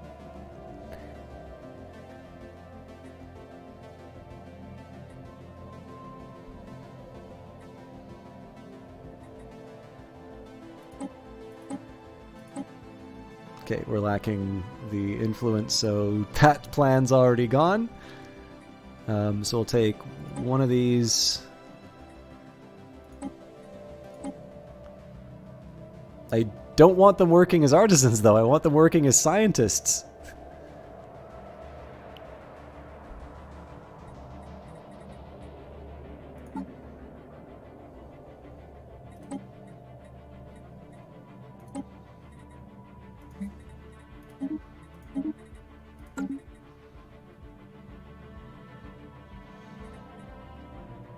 Yeah, so this is going to actually take quite a bit of influence to properly manage. But as far as Nadal is concerned, we're starting to approach efficiency. Again, I'm mad that I have... Well, no, actually, that can't be right.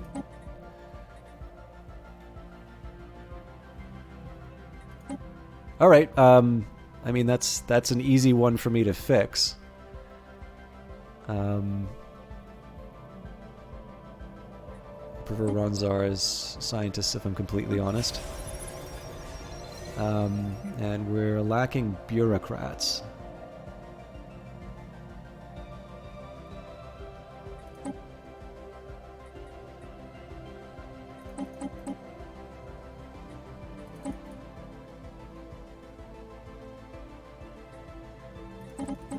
Yeah, you know what? I'll just let the AI decide. I mean, I built this with a particular plan in mind, but the game seems to have other ideas. Let's just make sure I'm not missing out on some other benefits as well. Oh, these guys are intelligent as well.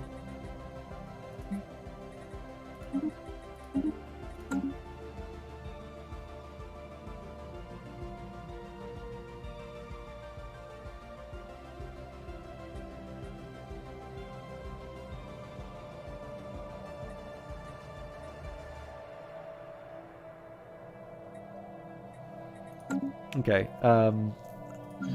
we obviously still have unemployment problems, but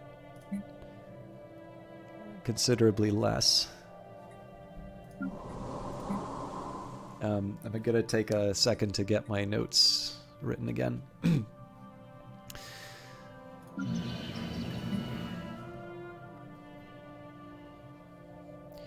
So realistically, we're looking at...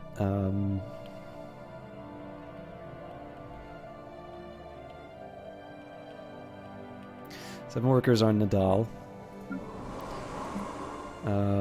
7 on Kefroth.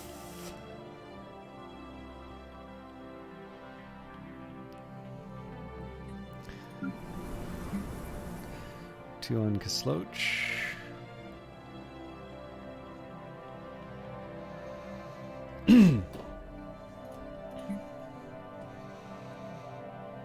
Seems like this is a colony anyway. Okay.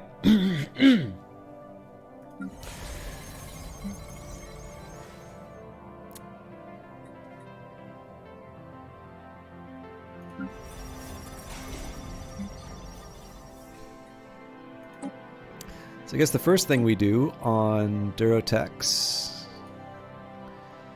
I just load up the jobs that we can. I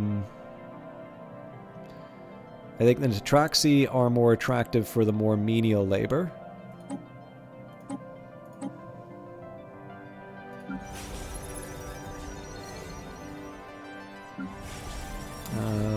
So got space for another clerk here on Faradex. Okay, but we've lost all the goodies. So Kefroth.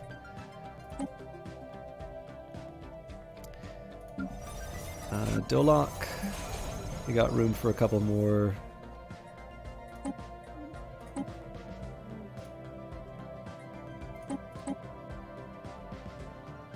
Now the thing is that we'll also be able to distribute some of these scientists and such as well, but that's not my primary concern right now.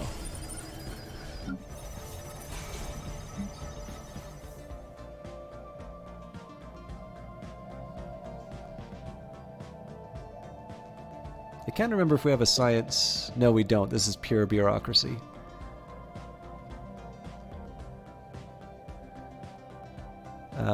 So this is arguably one where I actually would prefer this to be a little more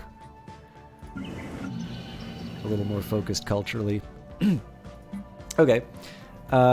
So we have some of these other worlds where there's absolutely no rule saying that. I mean, again, I've got indentured servants, right? There's no rule saying that I can't distribute them from other places. So again, we'll start by filling up the menial jobs left. Okay, so oh, we've got 2 available here as well. Cool.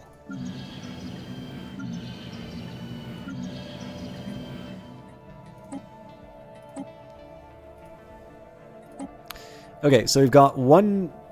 So technically, I mean, when I say menial jobs, obviously I have other options that may work out.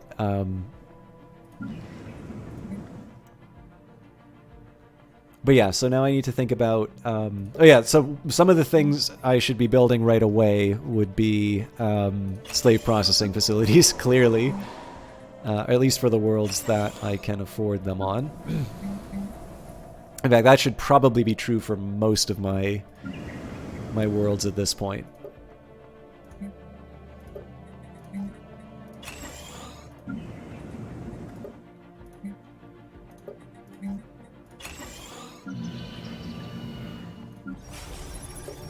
That one maybe not so much. I guess there's a debate as to whether or not I should put it on these, but okay. So it's looking a little less dire as far as the work is concerned. Because the other important thing to remember is, like, right, Kasloch in particular, like, the world's our oyster as far as jobs are concerned. So if we were worried about food, in fact, this should be a farming world no matter what, even if I don't particularly need it. So let's start by building 1 farm. This world, I mean... I can kind of do a little bit of everything here. So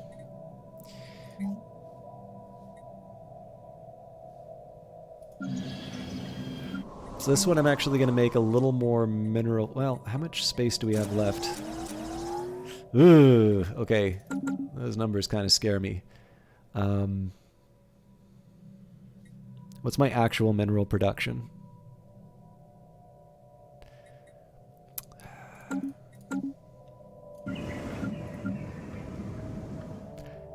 Yeah, we don't need to worry about mineral production on that world. Okay.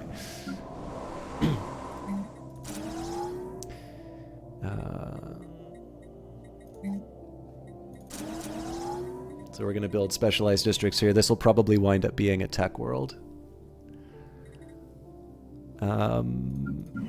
So part of what I'm trying to do here is just build enough jobs that I can absorb the surplus population.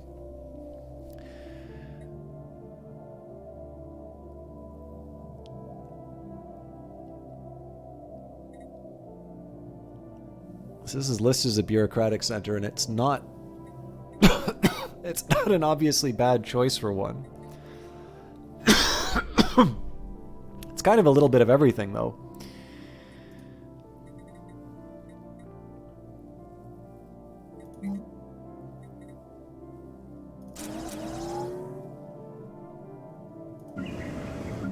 So I think there's going to be a little more finessing.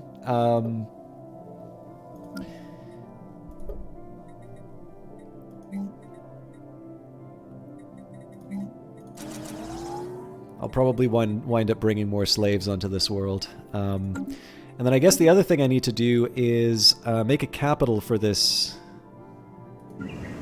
Okay. So I think Thrish is the obvious choice.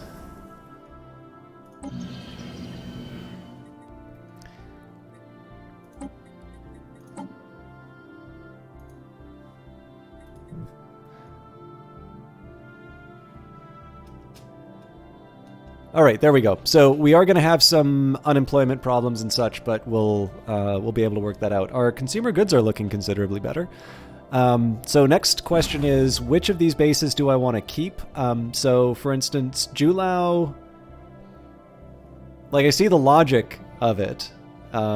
It's actually, there's a little more logic to keeping it than Siluria right now.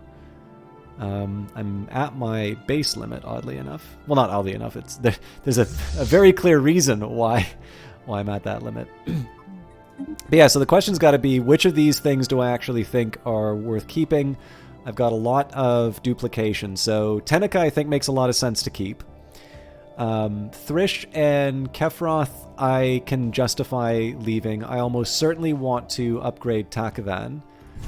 In fact, if I've got the alloys for it, I should do that right now. Now, Julau kind of makes sense because of the Kuiper system. This is not going to remain occupied by the Stellarite Devourer forever. And it's actually a little bit easier to see situations in which I'm going to need to defend at Julau than I'm going to need to defend at Siluria. So maybe what I want to try and do is I slowly decommission Siluria and I transition everything over to Julau. So Siluria has got one of each. Okay, well, first thing I can do is equip it with a hangar bay. We're not going to be upgrading it anytime soon, so there's a few worries there.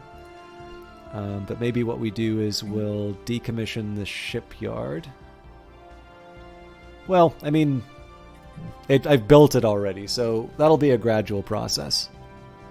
Yeah, let's get my trade network hooked up.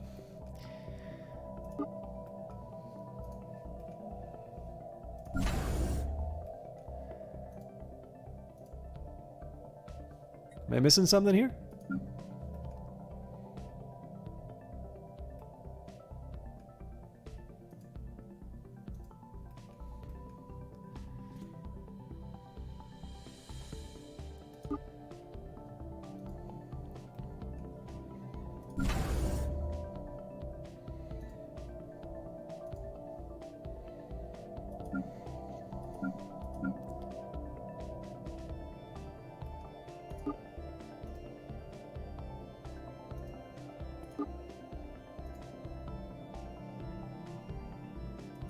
Alright, I'll live with it. I'm trying to decide how much of this is really necessary. I mean, I'm assuming it all flows to the capital anyway. I might be missing something obvious there, but I think we're ready to unpause. Oh, hey, and we're actually back inside of our Empire Sprawl. That's good news for me. I obviously need the influence. Hey, Captain Zerge. How was the storm today? Oh, you mean the like in the real world? I stayed inside for all of it. I did want to get some groceries, which didn't happen, but I mean that's life, right? I got through it. I suppose that's the. I don't know if it's a benefit or a drawback of work from home, where you're you're kind of stuck. You're stuck actually working on a day like this because you're already set up for it. All right. Excuse me. Spymaster Coxarim reports having lost contact with his operatives and active deployment in the Nar consciousness. They have missed a number of their most recent scheduled check-ins. In accordance with standard procedure, we must now decide whether or not to track down our own operatives. Let's find our operatives. I mean, this has been just beset by all sorts of misery. It also just occurred to me that once we get this up and running, we're probably going to want to put a bunch of slaves into this new station as well.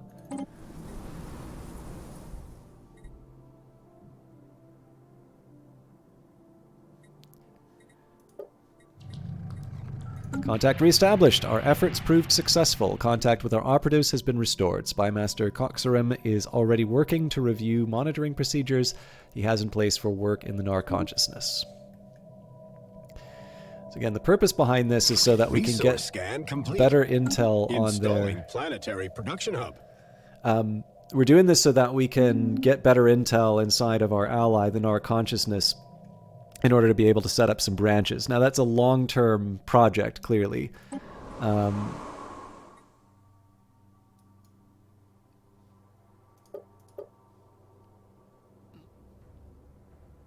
chief among the the problems is I'm going to have to get my influence up. The Confederation of Zaco has declared a rivalry. Let us end this charade. All right. They're probably pretty strong.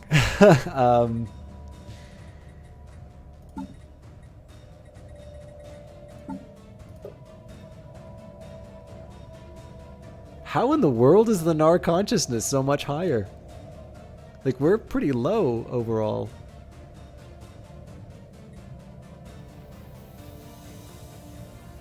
Yeah, so they're position 4. What's going on with the Nar consciousness? What am I missing? Because as far as I can tell, militarily, yeah, we outdo them. Although technologically, they are considerably stronger than us. Okay, I'm gonna guess it's not gonna tell us what, yeah, their military strength is, but we can get an idea by looking at the galactic community.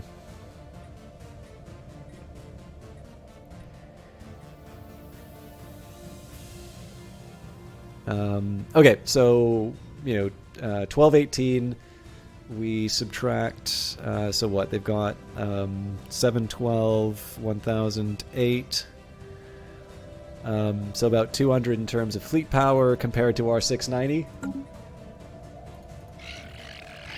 Bring it. The Neutraxian Rum Runners has issued a trade embargo against the Confederation of Zaco, restricting all transactions henceforth. More importantly, it gives us the 0.5 for influence, which is something I really need to expand. Okay, Grunner Prime has got some unemployment, although I suspect, yeah, the construction of the mining districts is going to fix that.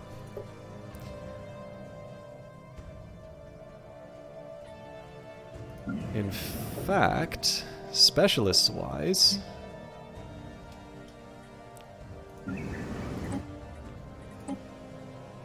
I didn't know why I didn't do this before, but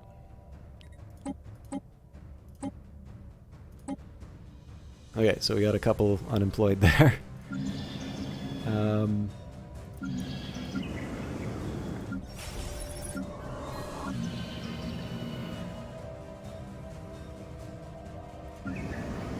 Alright, this is kind of wasteful of money, but I should probably get this.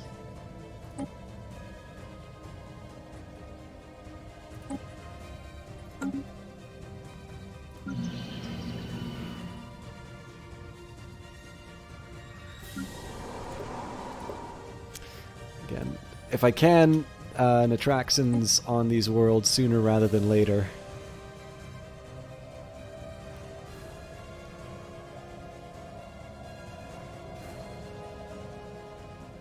Oh, we're lacking. This tech had better generate some revenue. So they're obviously not going to be happy to be moved there, but I'm trying to get the the balance right. Antimatter Reactor. By harnessing the energy produced by matter, antimatter annihilations our efficiency at generating ship power will be orders of magnitude better than fusion. Actually, I should probably sit on my influence for a bit so I can convert one of these worlds into a Gaia world. That's probably the smarter move. Okay, I guess I'm at a point where I'm ready to take on another crisis now. There is an open question as to whether or not, like, the strength of my fleets is really enough to be able to go after activating the L gate. Let's do the research station output first, but yeah, I think I'm at a point here where I want to start considering the possibility.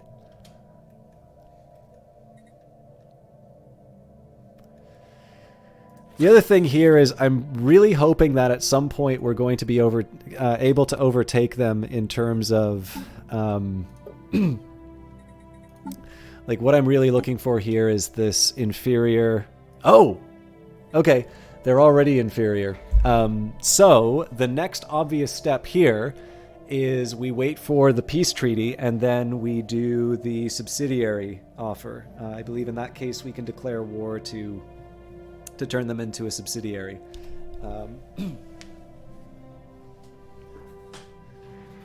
At which point, again, I might be willing to release these worlds. I'm not 100% sure how I feel about all of this yet.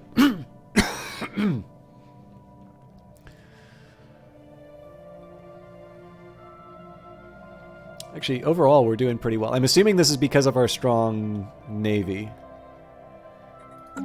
I'm wondering if there's a possibility of buttering up the Tecarus link.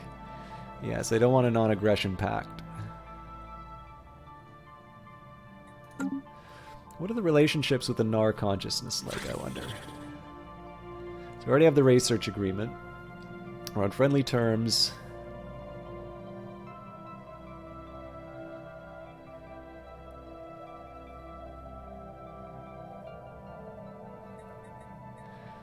So they are rivaled by the Confederation of Zako. Okay, so their enemies are our enemies. Yeah, there's definitely a situation where... I mean, I don't see them being vassalized through the natural course of events. We may have to force it, at which point it becomes a big event that I sort of need to figure out how I'm going to approach that. But I don't know. For now, I'm gonna let things run by. Our next goal will be to vassalize the Loxung Grakva royal states, which is probably going to take a lot of... it's probably going to take a lot of the administration, but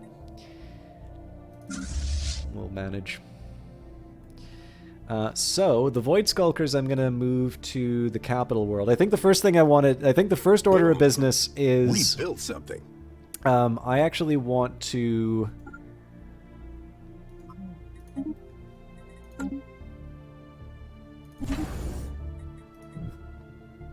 Sorry, I'm just trying to remember. Oh, right. Okay, no, this is fine. So I think the first thing I want to do here is get the fleet...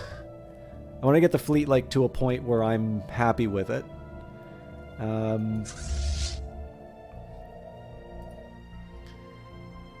we can all stick around here. It's this nice central location. It's, like, the least important place for me to have all my ships, but why not?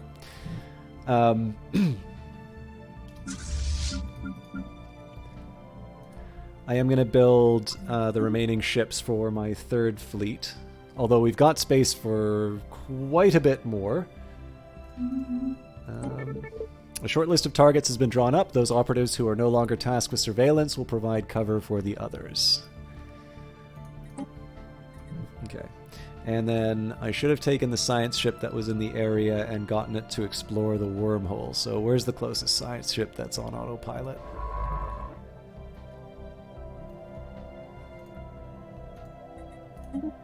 The other thing I should be doing is taking a look at these. So, yeah, this is nonsense. The purpose of this is not to expand my...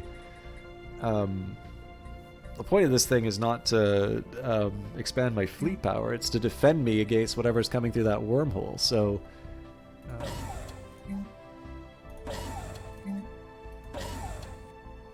don't know what I'll do with the third one yet.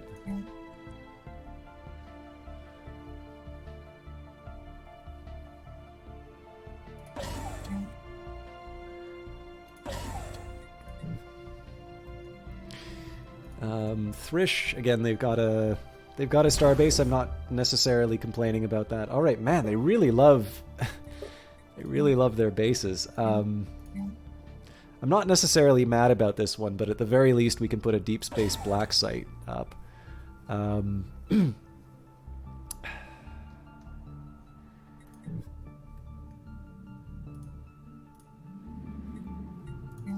Surely there's something better we can do with this, though.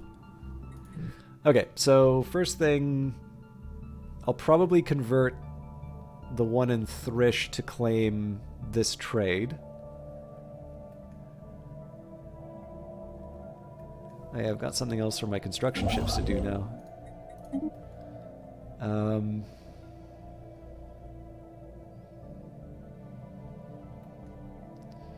Yeah, I don't know. I mean, like, it's nice to have that extra naval capacity, but I don't know. I just don't see the reason. I don't think that's the reason why you build these big bases here. At the very least, I could build strongholds for that. And I'd be Another better bleeding protected. edge technology discovered. All right, infusing crop strands with small amounts of nanomachines to help create a type of produce that is ultra-resilient and the chemical composition of which can be tailored and altered during its entire lifetime. Anomaly found. Hey, can we monetize this? Galactic administration's mighty tempting. Xenodiplomacy is the cheaper tech. Yeah, you know what? Xenodiplomacy. Especially because it's a specialization. Leader Loxanol has leveled up and gained a new trait, and this barren and lifeless world is showing signs of once having supported a biosphere. So again, influence is the big constraint. It's why I was willing to do that rivalry. I need to make sure that I get my ducks in the row. What kind of empire am I playing? It's the same one I've been playing the last few weeks. It's a megacorp, but it's the first time I've played a criminal heritage. So the one drawback that I've had is that we've had fairly aggressive relationships with these guys, so I wind up either having my branch offices destroyed or we declare war and I voluntarily destroy those branch offices. So I'm starting to try and infect my ally. We've also got a nice little toehold in this empire. But yeah, I'm still kind of getting used to the whole criminal enterprise business.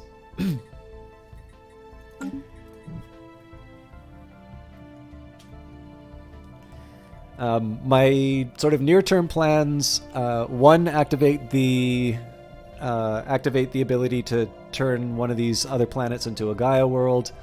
Then again, worry about the composition of my like my primary species. Like basically, just get the rebellions under control. You know, I mean, essentially, part of this, I think, once the colonist status goes away, that might help. But yeah, just try and get a little more order in this rebel sector, and then after that we can consider expansion plans. Again, crystals are very important for me right now. Expanding out to this so I can get another habitable world is a big one. Plus the megastructure is kind of nice. And then we will probably by that point be able to do a war to try and subsidize or to turn these guys into a subsidiary. Never tried Megacorps? Curious how differently? Very, very differently. So one major difference is that you have considerably less administrative capacity, and a lot of your influence is actually wielded by building branches on other worlds. So it's been a bit of a ride. Ah, excellent. Okay, supremacy. Well, we could have used this, but ship upkeep is reduced by 10 and naval capacity increased by 20, or ship build cost reduce and build speed increased. I think probably right now I would like the boost to my alloys that would come from a better logistics core, which I can then turn into fleet construction. So we'll see what that does to my monthly production. Terraforming candidate discovered. Our detailed survey of Dupree 4 has revealed that it may once have supported life in the distant past. There are significant deposits of frozen water at the polar ice caps and beneath the planet's surface. The existence of valley networks suggests that water may have once flowed freely. Terraforming this planet would theoretically be possible, but we do not yet possess the technology to accomplish this monumental task within a realistic time frame. By the way, we're kind of 2/3 of the way through the broadcast tonight, so I wanted to ask you a few... So this is going to come back a little bit to something that I talked about before.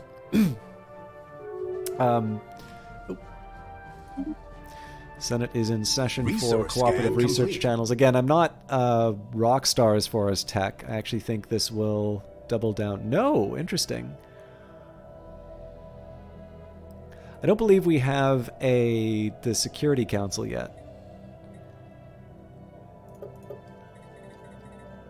Boom. We built something. Yeah, we should at some point form the Galactic Council, but I'll leave that be. Yeah, one question I wanted to ask you. So, I know a number of you really like watching me play Stellaris and pretty much only want to see me play Stellaris, or at the very least an equivalent kind of strategy game. I think some of you will expand that out to general strategy games, so something like XCOM. Some of you specifically want to see something like a grand strategy game, so a Crusader Kings or a Stellaris, Imperator Rome Once Upon a Time. I don't think there was that much interest in it though, so I kind of had to put it. I gave it a good try. I really did. There's a decent little boost on our alloys, incidentally. I didn't think it was going to be that big. I do need to start making some decisions. But one question I did have was, there is a game which is not very it's not very strategy oriented. I will say it's a little bit more narrative focused, but not in the sense of, like, it's not a visual novel. It's something that is, it's something for which, like, the story elements are present, and you definitely sort of care, about sort of the sequence of events, right? It has a story to tell, and I don't want to be too specific in terms of, like, what I'm going to be doing. But let's say that these games, if not outright being adaptations of a particular set of works, at least bear enough similarity to a certain set of written works that I know a number of you have wanted to hear me read something on stream again. And one of the things I was thinking of doing was not just reading what I would consider to be, if not the source material, at least very highly related material, as sort of a prelude to doing those kinds of games. So with all of that out of the way, right, again, I'm kind of asking you to potentially trade off a known against an unknown. But with that prospect in mind, if I were to say, it's like, okay, maybe I'm waiting for a new update to Stellaris, or I want a break from Stellaris or something like that, would that be something you would be willing to give up seeing a Monday strategy game for? Or is it to a point here where it's sort of like, it's kind of strategy or nothing? Because again, that doesn't necessarily mean that the strategy game would be Stellaris, but obviously if I go too far off the beaten path, I realize that might be upsetting. I don't know if any of you have any strong feelings on that, but I thought I would I'd get an opinion. Comet sighted. A fierce plume of flame sears the heavens of Kirox's private stash as the comet skirts the upper stratosphere. The sheer power evident in its cosmic trajectory has made a profound impression on the capital's populace. They liken the intractability of its path to the inevitability of the Natraxian rum runner's ascension to galactic supremacy. To victory. Have I tried Total War Warhammer? Number 3 is coming out next month if you want to try that. So it's taken me a really long time to get into the Total War series, but I have played Total War Warhammer. I've played... I'm pretty sure I did a Warhammer 1 game to victory. So the one that finally cracked it for me was a little bit Troy, and then I went back and did Rome 2, and then really got into Rome 2. So I did that. I did all the campaigns in Rome 2. I tried Attila. I really tried to make Attila work, and I couldn't do it. But I have done Warhammer. I will confess, Warhammer... When I play the campaign, I definitely notice that I hit certain moments on, like, the strategy map, and I just sort of say, I'm kind of done right now. Like, I don't see as much fun in playing out the next few turns as either starting up a new game or playing something different. That is actually something I still occasionally run into in the Total War games, but I think the Total War Warhammer games are exceptional. I know there is a taste for the historical games, but the revealed preferences of the audience are clearly that there is an absolutely insatiable demand for Warhammer. It's not even close. So I'm definitely interested in seeing particularly what they do with number 3, because I think what they've done with Sieges looks very interesting. The factions maybe don't... Like, I played a little bit of Warhammer Fantasy Battles, and I played Lizardmen. So, like, I'm happy with 2 as far as factions are concerned, but, there might be something to surprise me. Now, whether or not I would do that on stream, I'm not sure. I don't really know how interesting that would be for people. I know some people have an idea of what it would be like to watch me play Warhammer, and I have a feeling it would be very disappointing, but I don't know. I would not be above streaming it. I will say, just as a caution, my computer,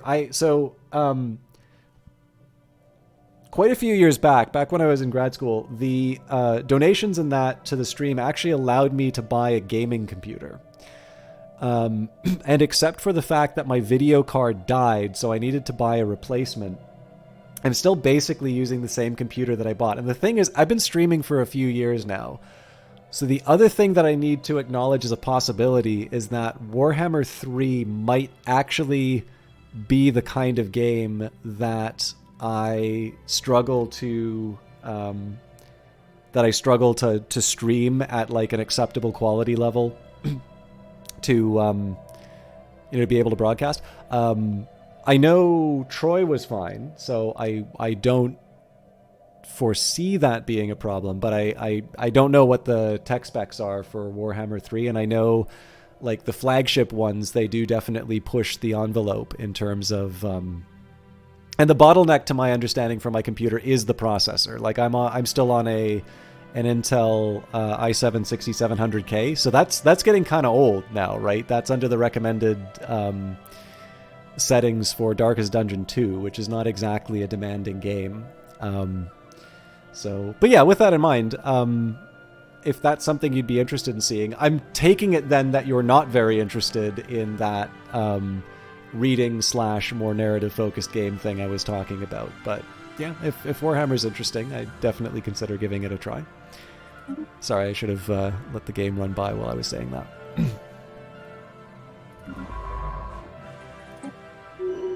Oh, they're trapped. So I think in this case it makes as much sense to just disband and build a new one.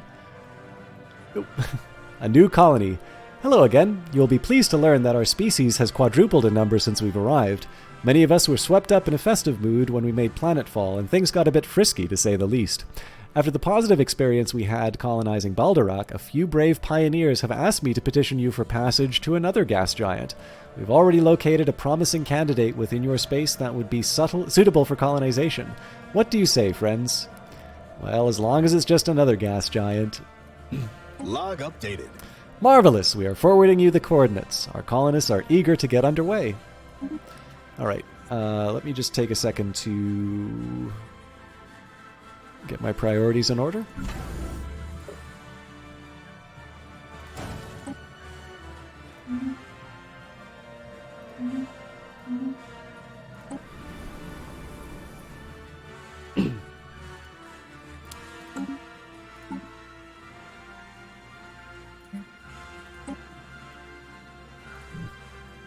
Actually, that might be a good job for the next science ship that I build.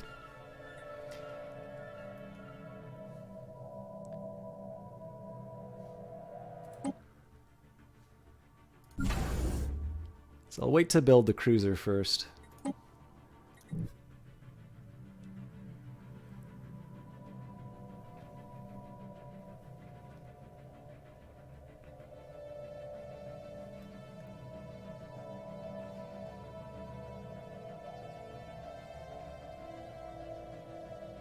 Resource scan complete.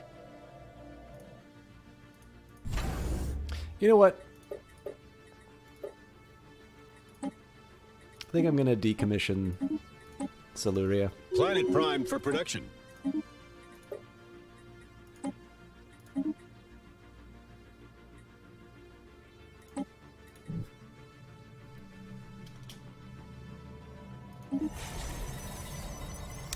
Okay. So I think this was going to be another bureaucratic center under the old system, and I actually don't mind. I don't mind continuing along those lines. So we did 2 industrial districts and a leisure district. So we're going to do the same.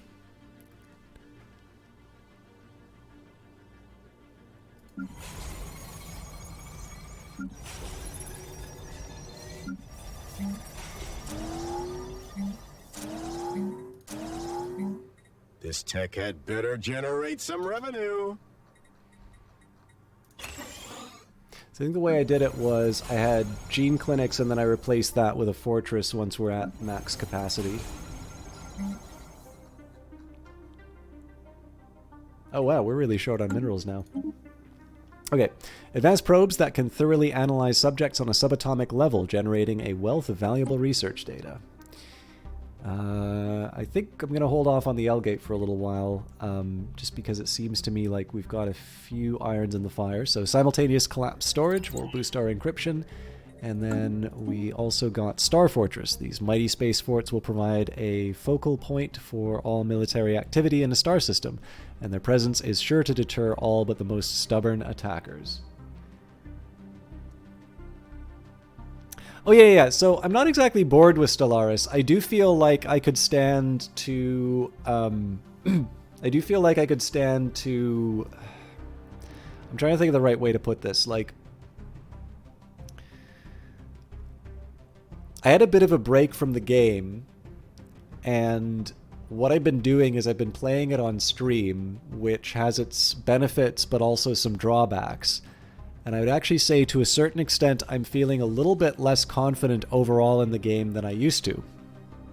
And it wouldn't hurt for me to maybe, one, take a break, but two, go back and play the game on my own to sort of reestablish that confidence. And that way, when when a new DLC or something like that comes out, I can kind of go in, play at a difficulty level more I don't even remember what I'm playing on this one.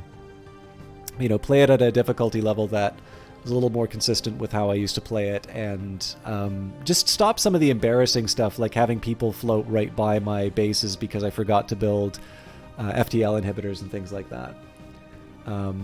But yeah, it was more, so it's not so much the fact that I feel the need to sort of replace or otherwise change Stellaris, but it's more the fact that this is actually something I would really like to do.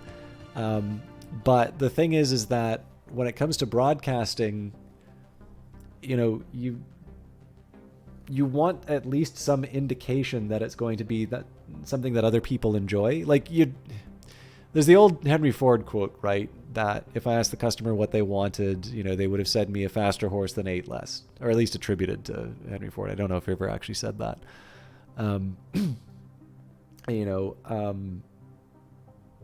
This is true. I actually filled out a survey to the CBC on their podcasts, and one of the points that I had to make was that, like,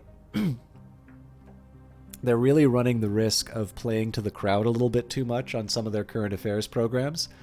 So, like, there's a couple that I used to really like listening to that I got them because they were sort of like news programs that were intended to be shorter pieces that would inform you about something you might have heard about.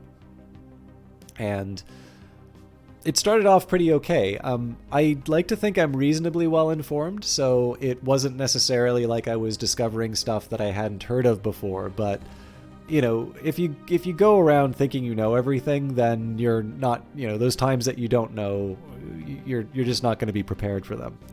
But what I notice is that over time, that series has become less and less about news, and it's a little bit more about advocacy for particular points of view. I can actually remember really specifically, I think there was an episode on modern monetary theory that I did not personally find informative at all. It was one that was definitely pushing this as, a revolutionary new idea, which was so obviously good that, you would have to be a fool not to be in favor of it. But that is by no means a consensus view. In fact, there is an entire response to it that says it's a term that can kind of mean anything that you want it to, and that that's one of the big problems about it, because generally when you have serious discussions about economic policy, you tend to want to be very specific about what you are what you're talking about. There do tend to be some rather big consequences for some of the things that are being advocated there. So again, I'm not going to get into whether or not MMT is a good idea or bad idea or whatever, but to me, that marked a really clear marker, like where I kind of went from, is like, that's a little funny because this seems to be pushing something as opposed to informing now. And I think that happened with ideas as well. Like, ideas tended to undermine or otherwise ignore scholarly work that was at odds with the particular narrative that they wanted to do. And I sort of got eventually that like ideas maybe was more about like, I don't know, it's kind of like maybe reading the marginalia in somebody's notes or something like that. But like the thing is that sorry, I'm supposed to be talking about my own channel. Like the thing is that there's obviously an appetite for that. If you go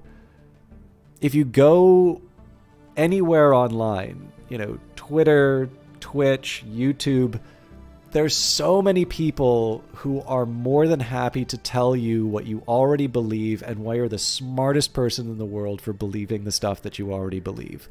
It is the easiest thing in the world to find an audience to strawman the opposing view and, you know, just tell other people that they're smart and that they're okay and that what they really need to do is just focus more on themselves. They've been too giving and they've been, too focused on other people. And really, it's just all about you. Everything is about you, and you're right, and you don't need to change, and you don't need to think about everything. You've got all the good ideas, and I'm here to tell you that, right? There's so much of that stuff online, and I get why that is so easy to see. I fall prey to seeing stuff like that. But yeah, exactly, Aperture Science. But some of my favorite stuff that I've seen is stuff that does challenge me. Like KCRW has a good series, Left, Right, and Center. They just lost their host, actually, Josh Barrow, who's gone out on his own to write a newsletter and a podcast, Very Serious, which I hope you all check out. But yeah, so like the thing is that when I all of this is to say, like, the reason why I asked that question is that there's a great tension, right? Which is, I know I'm kind of monologuing now, but that's also, I think you've all kind of gotten used to that. Like, it's the worst kind of wanking to just say, I'm going to do what I want, and, you all just need to watch, right? Like, there's nothing that says I have to broadcast me playing games. I like sharing games with you. I like being able to talk through my thought process. I like being able to do digressions like these sorts of things. It's great. But I definitely need to recognize there is a certain responsibility for me to make a good faith effort to do something that people want to see. So, I like doing the occasional Wolfenstein. I actually think Wolfenstein is a very good game. And I know it's not everyone's cup of tea, but I think they're very good games, and they're ones that I think that they can sustain a few streams worth. I may be wrong, but I like to think that it was worth doing those. But like, I'm playing a game I actually quite like called Transocean: The Shipping Company. And I'm not going to say it's like a great game. It's definitely got a very clicker/Civ one more turn kind of feel to it. It's like a really old Amiga game called Ports of Call. And there's a side of me that says there's actually probably something really interesting, particularly now because of the sources of inflation at the moment, where it'd be kind of neat to talk about international trade and, logistics, and, we'd be able to talk a little bit about some of that stuff inside of Transocean: The Shipping Company. But the thing is that what's really appealing to me is that I keep buying more ships and I make my company bigger, and, I do a bunch more stuff. And there's also a lot of really tedious clicking and things like that. And to be honest, I would play like 75% of that game in absolute silence. And I don't see the value in streaming that, because why the hell would any of you want to watch me play a shipping game in silence? On the other hand, something like Stellaris is a bunch of complicated decisions that I need to make. Some will be right, some will be wrong. Darkest Dungeon, right? There's always that tension of whether or not it's going to go through. And again, you can give voice to the thought process. If it's a narrative game, we can talk about what's going on inside of it. But yeah, the big thing is that I know not necessarily everyone is going to say, like, explicitly in a fully formed paragraph, these are exactly the things that I want to see from you, and this will make me very happy. you know, in the end, there's always going to have to be some reflection, or there's just going to be have to be some experimentation. And I'm willing to do that. But every once in a while, I like to go and say, hey, I'm kind of thinking about doing this sort of thing here. And just to be clear, Captain Zerge, like, I like hearing things like, yeah, I'd really like to see you do Warhammer 3. You know, I'm sure there's enough people who'd like to see me do Warhammer 3. One big challenge is with a big game like that, like, there's a lot of really well-established Total War players who play the game better than me, who are more entertaining than me, and so there is a question as to whether or not I'm adding anything to the experience. But, you know, that's beside the point. Like, there's reasons for this to be, like, there's reasons why it's worth doing. So it's valuable for me to know that, yes, people would like to see me do Total War style content.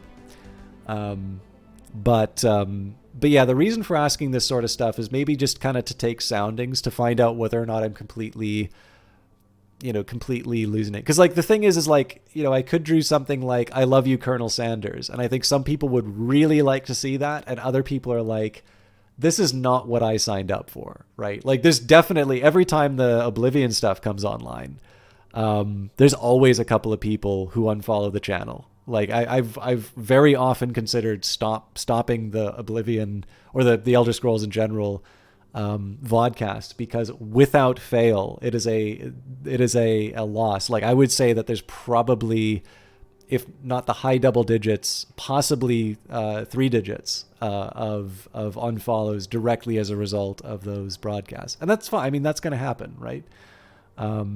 But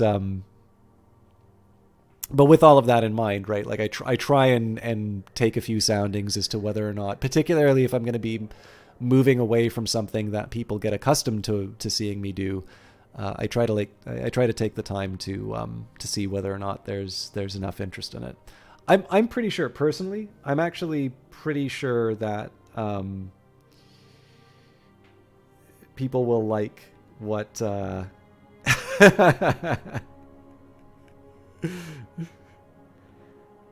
Johnny just sent me something funny.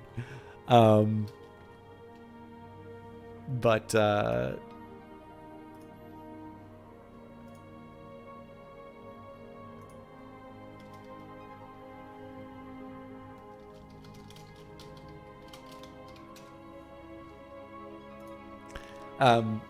yeah, anyway, sorry, I don't want to make this a longer monologue than it has to be, especially because I'm getting close to the end. But yeah, that's kind of where all this is coming from. It's not that I'm secretly, like, planning my Stellaris exit strategy. I'm going to be streaming Stellaris for quite a while, I suspect. I mean, you never know in the future, right? Like, if Paradox is, you know, says, is like, okay, look, you know, we're not giving you keys anymore. I'm like, okay, that's a shame, but I get it. Like, that's happened with other stuff from Paradox. And, like, the answer to that is not to be entitled or angry about it, right? It's just to acknowledge that there's other stuff I can do, particularly the brace yourself stuff. But no, the question here is that there's something that I think that a number of you will really like, but what I also want to get an idea of is how attached people are to this sort of thing. Captain Zergay also says, I know the feeling, work in a hospital library and you have to find resources for patients. A big thing is to make sure that the information is legitimate and not just an elaborate ad for certain products. Oh God, I have to assume for medicine, that's an even bigger problem, because certainly, you know, like, here's the thing. I try to be very charitable, for lack of a better term. I get really tired when I hear people on the news saying is like, I just got to do the more research, or I'm just not sure about the science behind, you know, the vaccine. It's like, really? What research are you doing? What lab have you set up, right? When's the last time you've opened an academic? Could you name the top 5 academic journals that you reference when you're doing this kind of, you know, this sort of research? Or are you just going on Google for arguments against a vaccine and looking for that? So I've never outright asked this friend, but I have a suspicion that I have a friend who is not getting the vaccine and would be opposed to getting the vaccine. And again, it's just one of these things where it was neither the time nor the place to have that particular discussion. But I know at least in their particular case, it is not necessarily that they are going out and, you know, getting sort of the self-reinforcing little network. I first of all don't want to assume that this person has not gotten the vaccine. There's other things that might explain the sort of the thing that potentially tipped me off. Like the thing is like let's not pretend that, you know, the excuse is legitimate, right? Like, if you don't believe in it, if you don't agree, like if you just don't want to do it, just say so, right?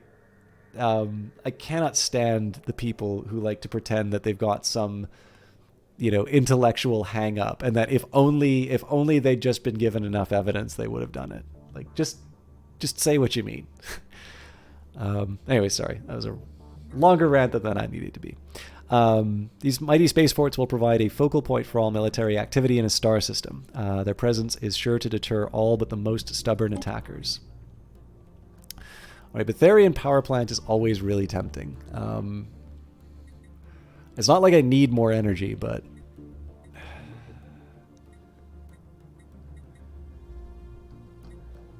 yeah, we're doing it. Okay, why do we have unemployment? Well, lots of reasons we have unemployment, but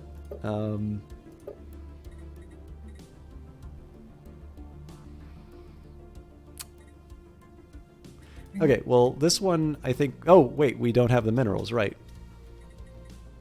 Actually, this is a piece of cake. This should be so easy to buy minerals on the open market. This is lower than I'd want my energy to be normally, but... It should be the same story here. Yeah, we just have too many workers.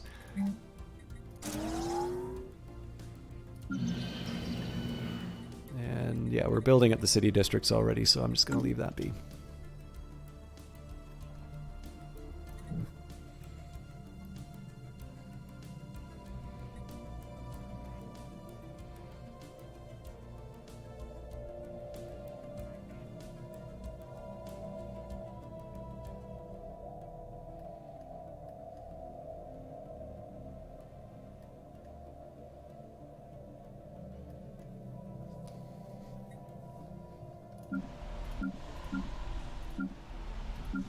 So I'm assuming this 90% is the Crime Lord deal, so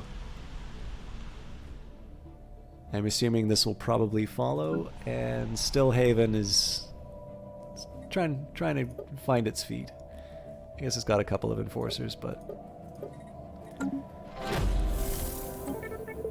As the operation nears its conclusion, Spymaster Coxran has moved to secure our new asset within the Nar consciousness. Our remaining operatives are poised to facilitate any cover he may need. Spymaster Coxran reports the Nar consciousness from the Nar consciousness. A successful execution so far. We have laid claim to part of the Nar consciousness entity, an asset which will allow us to interfere with the Hive, obscure our movements against it, and much more. Okay, that's good news. I think I'm going to make a second attempt right away. So we're at 45 of 65. So we're going to lose more intel, but I kind of prefer sort of a long uninterrupted run here.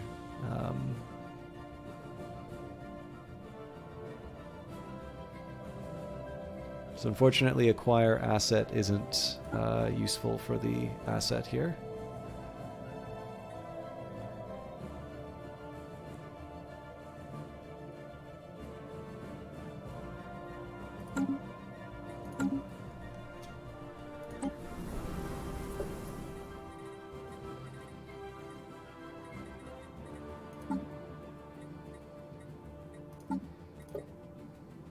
$45. Okay, so we need 150 for the activation. I should also probably be focusing on... Boom! We built something. This is pretty tempting, actually. Yeah, let's do Secrets of the Baal. Our scientists have begun a special project to study deeper secrets of the precursors. So 13-month social project. This was a bit of a punt anyway, so let's spend a year. Okay, and we've got more energy up. Nice.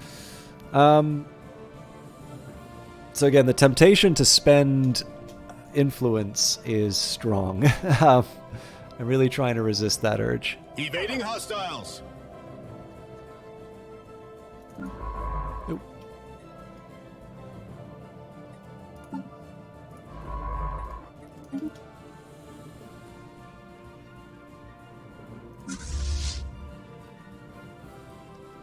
So on top of the fact that I still want to build cruisers and such,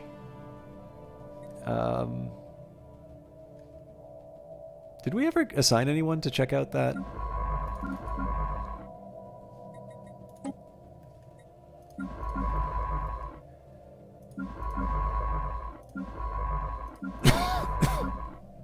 Okay. Yes. Again, sorry for the coughing. Planetary exploitation forecast complete.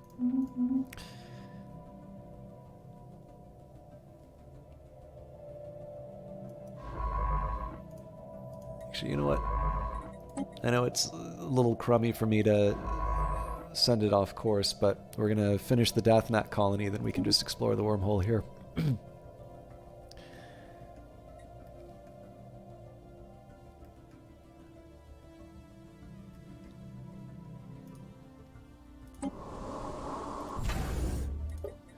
Still trying to decide how I feel about these anchorages.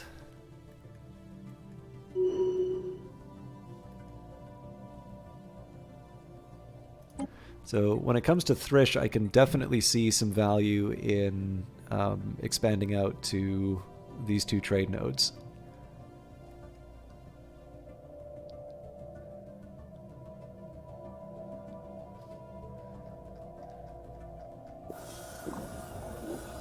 The unrest on Kaz Solsach has led to mounting calls from the locals for more pronounced military presence, both on their home planet and within the Natraxian Rum Runners as a whole. Militarist attraction has been applied for 20 years. I mean, it is my fault for not dealing with this sooner.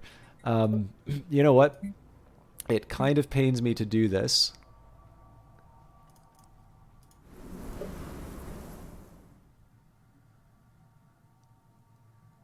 Need 10 pops on this thing to...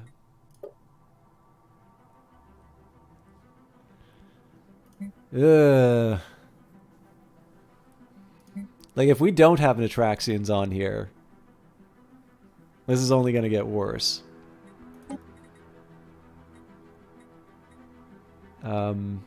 Let's do luxury goods to try and...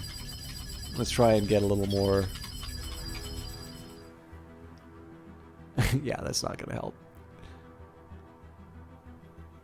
They're all slaves and there's no masters.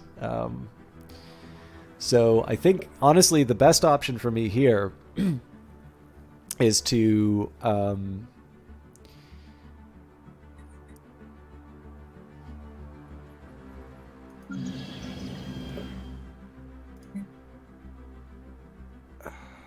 Yeah, I think probably the best thing for me to do is actually just cram it full of extra workers.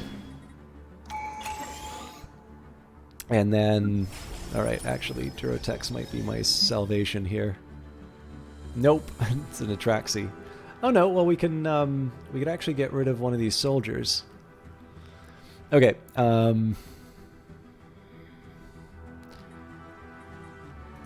okay, there's a few different priorities right now. So I think Jeffroth is, yeah, Jeffroth is the one that I want to convert. So we will take the last ball. Perverted stasis, the body of the last known Baal specimen, serves as a silent memorial to the fate of the species, who, affected with the tragedy of genocide, ultimately retreated from sentience. So we've activated it. Now turn it into a Gaia world, turns the planet into a Gaia world by deploying the gene-tailored plant life injected with the unique Baal ability of organic terraforming. Our environmental specialists are pleased to report that the terraforming process on Kefroth 1 has completed. The planet has been successfully transformed into a Gaia world, owing to our deployment of laboratory-created plant hybrids containing carefully selected segments of the Bale genetic code. Once again, as a result of the process itself not fully understood, but to our geneticists, a number of new Bale populations have appeared planet-side, emerging when terraforming neared completion. I suppose we shall have to deal with them. Excellent, more slaves, or incredible. And as always, excellent, more slaves. Of course, this is a little bit of a liability for us because we don't have enough work for everybody. But we'll build those up momentarily. So, what I think I'm going to do here... so, we currently have a population of 5, so this will free up more jobs. So, 2, 4, 6, 8... let's just get the 6. So the plan here is going to be to actually migrate some of the population off Kefroth 1. Actually, I guess I can also put specialists down, so...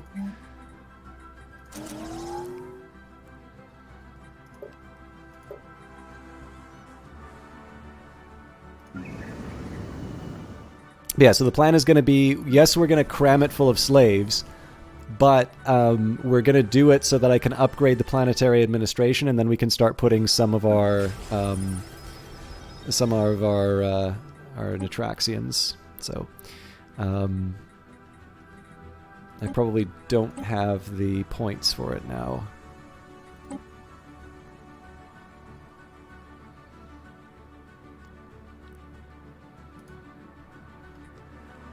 So yeah, the ideal would be to bring a Raxar over, but we're not quite at that point yet.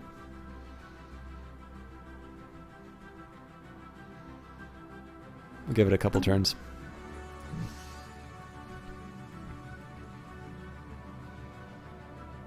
The thing is, like, if I just let the rebellion keep going, there's going to be problems. The Betharian minerals appear to have originated from a singular source, but were scattered across the galaxy millennia ago. The minerals are most often encountered as pebble-sized clusters and are highly flammable. Okay, so as always, we have a few decisions to make. So at some point, an advanced habitat should come online, but there's so much we can do. Let's start doing those standardized patterns. And buzzword standardization, I mean, I'm happy with more economy. Definitely support forming the Galactic Council. I've got a pretty good margin for that. I'm not sure how I feel about the Tianki Conservation Act. I'm going to stay neutral on that. Apparently, like, Tianki Pest Control I was opposed to, but it doesn't mean that I necessarily want to support it.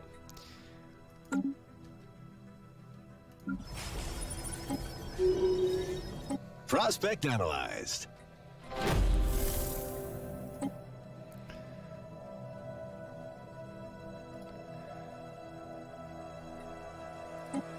So they're going to be kind of mad that they have to do this, but our deep cover operatives have stepped up their surveillance on potential targets. Special project completed. As before, a convoy of freighters was assembled to safely transport the Dathnak colonists inside pressurized gas tanks. After a brief journey, they successfully made planetfall on the gas giant, which they have named New Balderak. A satellite was left in orbit to allow for long-range communication with Balderak. Make the most of it, Dathnak.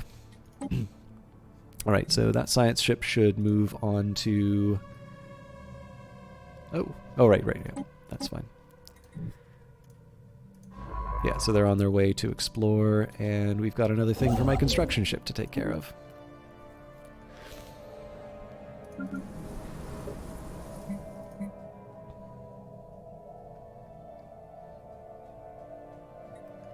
So yeah, the presence of one Raxar is sufficient to get rid of the potential rebellion. So good use of influence. I suppose now that we've handled our influence, the next question is, what do I want to spend the rest on? I do think we should expand out to get our rare crystals. I'm trying to remember how I'm acquiring... Yeah, so right now I'm paying for 5.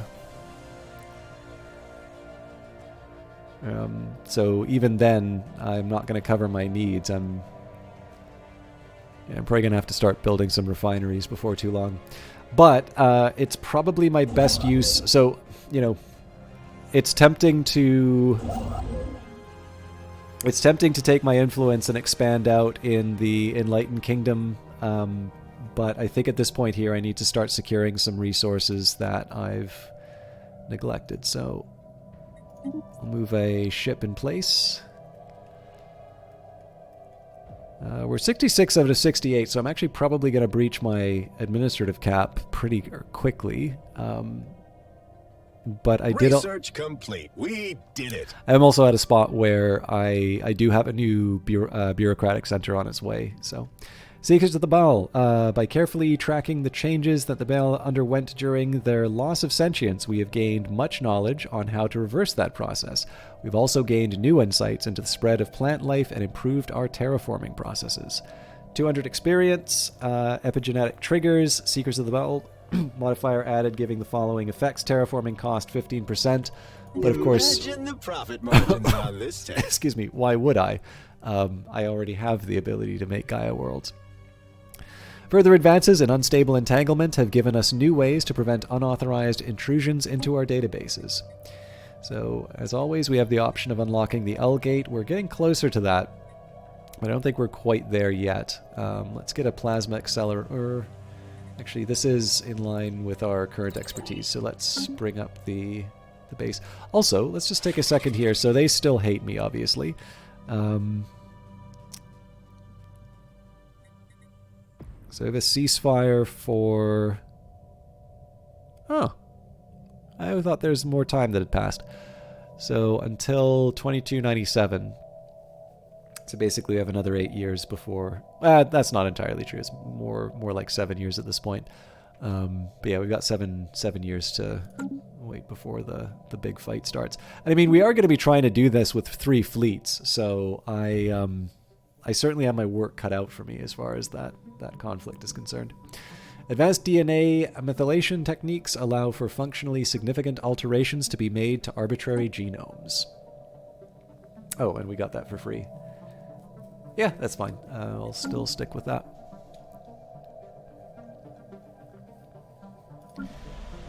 As always, doesn't hurt. I guess the game will inform me if there's expansion options, but I guess it doesn't hurt to check myself.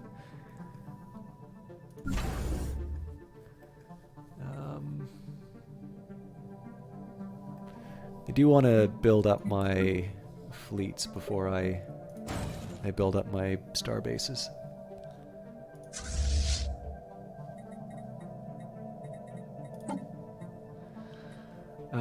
Okay, so we're on our way. Actually, I'll just make that 4 out of 4. I guess we just need 3 more Corvettes, and we've got our 3rd. Cool, okay. So now I can start thinking about doing the upgrades. Yeah, except I don't have the materials.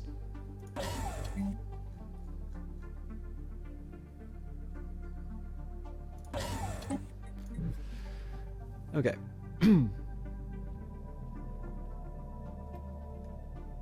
As far as places I would like to expand, Boom. so I'd like that. We built something. Yeah, that's fine. That's how I want it to be. Planetary exploitation forecast complete. So we want to exploit this sector, our system. We want these systems minimum. Eventually I want to expand out to this, particularly this one, because I'll be able to expand to it. This we can convert into a Gaia world. So clearly, like, we need to get our act together as far as that bureaucratic center is concerned. But I also need to... I mean, we've still been running a deficit on consumer goods for a while. Where does this go? Alright, that's fine because we're not necessarily on... Oh, hang on. Oh! Alright, that was a little unexpected. So it turns out that they expanded out to this system. Well, go have an adventure, I suppose.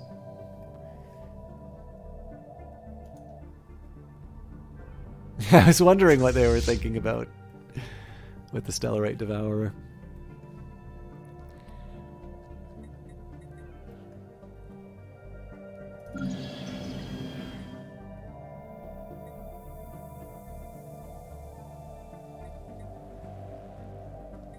Resource scan complete.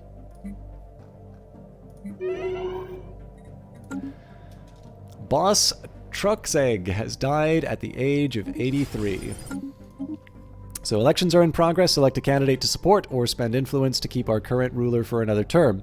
If we do not interfere, a random candidate will be selected. Well, that costs 200 influence anyway, so we're not able to alter the outcome anyway. Let's see who the new boss is. We have elected Ropadev, previously governor on Nadal, to become the next ruler. Oh man, they got a quick promotion. They were the one taking care of the taking care of the colonies, and all of a sudden they're boss. All right, so we do need to find a new. Oh, apparently we already have a new governor. Wait, really? Oh, no. Hang on. Yeah, that makes a lot more sense.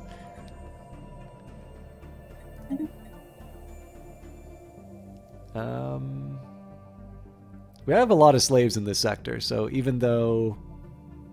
Well, I guess it's a 6-year difference. Well, no, that one's more of a 13-year difference. But yeah, this is the obvious choice.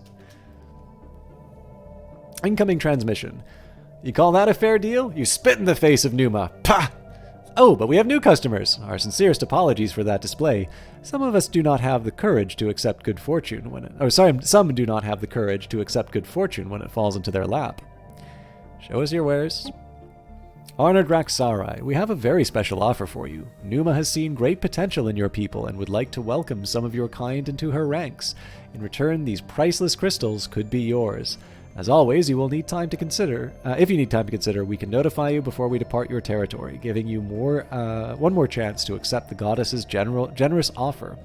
So we could give up 1 pop in exchange for New Mystic Order as wares if you have coins.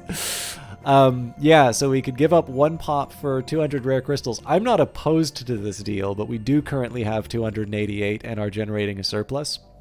Admittedly, that is a surplus through trade, but I'll say not interested only because it's a pop. If it was anything else, I'd be willing to do the trade. Another important realization. So I'm constructing the kind of the last segments of the... Wait, that can't be right. Now I've got 5 destroyers. I need 10 destroyers. Yeah, we're nowhere near having this fleet ready. Another bleeding-edge technology discovered. As we explore the galaxy, we continually encounter new materials and substances that are unfamiliar to us. Cataloging and analyzing these discoveries will require new facilities. Boom. We built something. So again, we're seeing some increases to our costs just due to the Empire Sprawl. Let's say, in this case, I'm just going to go for the cheapest options for the next little while, particularly if they're ones that line up with my research priorities. And again, there's actually a very specific calculation behind this. It's to make sure that when I go to this contact screen, there are as many inferior ratings as possible. So notice how the Nar consciousness used to be superior. Oh, actually, sorry, they still are superior to us. Who was it then? There was somebody who had better technology than us. But yeah, so the Enlightened Kingdom. So what's kind of nice to see here is that we have superior technology to most people that we're up against. The Nar consciousnesses are allied with us. And then the Tecarus link is definitely, like, they're the ones to watch, but the bit of good news here is that we are on tolerable terms with them. That doesn't mean that they, if they see an opportunity to go to war with us, if they see it to their advantage, there's nothing that stops them from being able to do that. But there are few reasons for me to annoy them, because they have their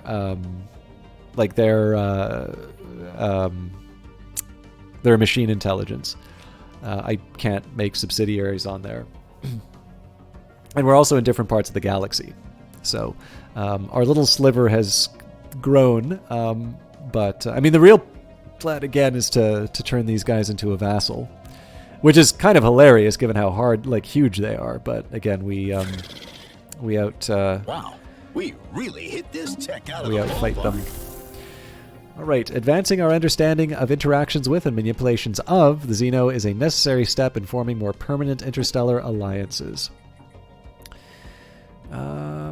Habitability seems like a decent one to pick up. A short list of targets has been drawn up. Those operatives who are no longer tasked with surveillance will provide cover for the others. Now, more importantly, I want to take a quick look at espionage. Okay, so we're at 91. So eventually what's going to happen here, we have basically full knowledge of the enemy. Now, this isn't as big of a deal as it used to be. Wait, with full knowledge, we still don't see their ship design? That's astonishing. What's the deal here? Well, this says we have military fleets details, but for some reason it doesn't actually let us see the ship design. I wonder if I'm misunderstanding how Intel works there. One way or the other. Once we max out our espionage, where I do want to move my my envoy. I think what I may wind up doing is I'll resolve the first contact backlog that I have first, and then we'll kind of find the next obvious target. So the Elamine concern is definitely out, simply because they're a corp.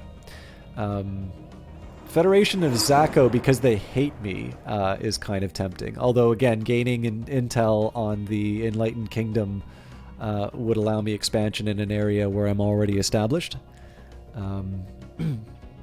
Again, both are tempting. Caravaneers, local franchise. An urgent missive from Siluria Prime explains that a number of now former members of the Numistic Order seek political asylum on the planet. The local administration has seen fit to pass the decision on what to do with them up the chain of command. So all may contribute to the Nectraxian run. Yep. They may become slaves, but...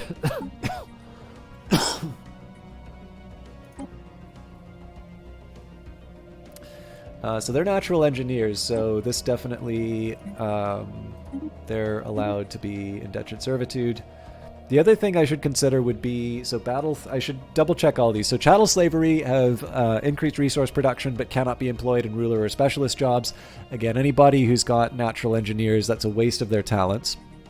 Domestic servitude, domestic servants that are not holding another job will be employed as servants, increases the amenities. They cannot perform ruler or specialist jobs, with the sole exception of working as entertainers. So I'm definitely okay converting a few of these species to domestic servitude if I have a really big population surplus. But what I think I'm going to be doing right now with my population is filling in all of these jobs that I need to have done.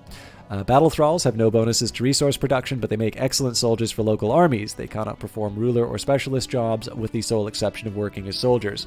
So there's a couple of species that would fall under this, like the Azazians. The thing is that I'm not sure I have enough to distribute among all of my worlds. And, well, I mean, I guess...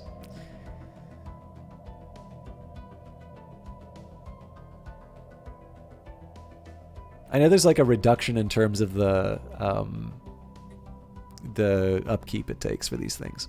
But yeah, anyways, indentured servitude makes the most sense for the science-oriented ones.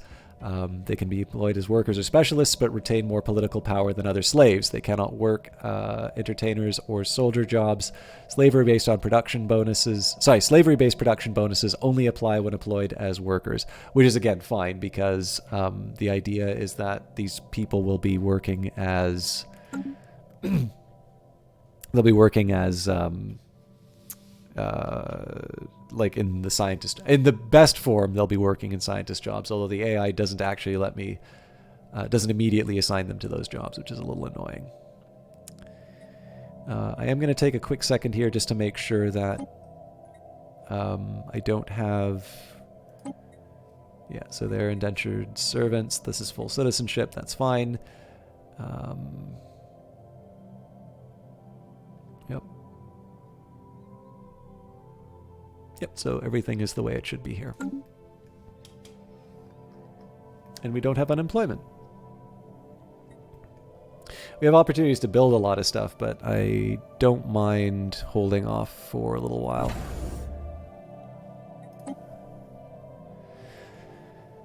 Okay. So I was originally going to expand out, but it's clear here that my empire sprawl is growing too quickly. So we are going to start building some administrative offices. And I actually think...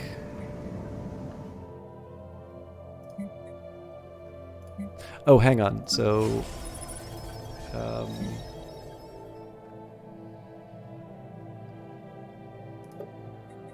So there's no clerk jobs from...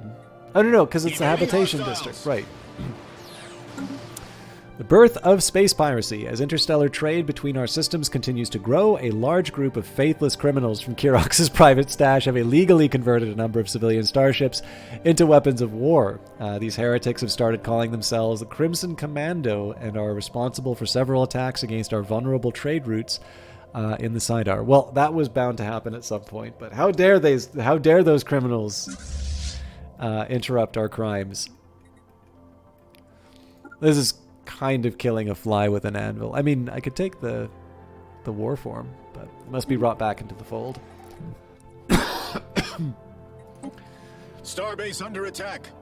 I mean, we don't have that much of a pirate. There's a small piracy problem here, which is actually probably only going to get worse over time.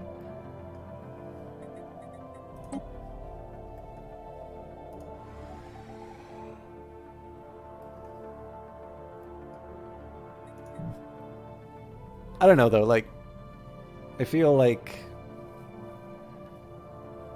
I should build defensive structures before I yeah. I'll think a bit about how I can defend some of this stuff.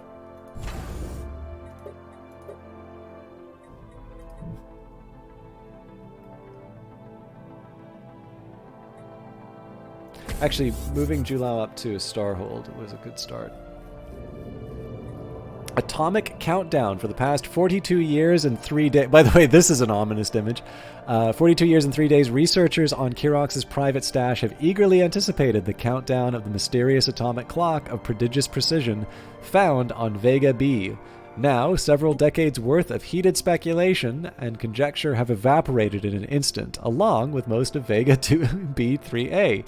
As the clock reached its momentous deadline, it transmitted a signal to a receiver on the Vega B3A, triggering a thermonuclear explosion of such devastating power it laid waste to the entire planet. While our scientists conjecture as to the reason behind this carefully timed act of annihilation, the atomic clock continues to tick, undisturbed by the desolation below. All right, so this is Vega B. Do we get to see the destruction? And this is Vega B3A, which is now a toxic world. So I don't know what it was before, but... Another bleeding-edge technology discovered. All right, you can go home.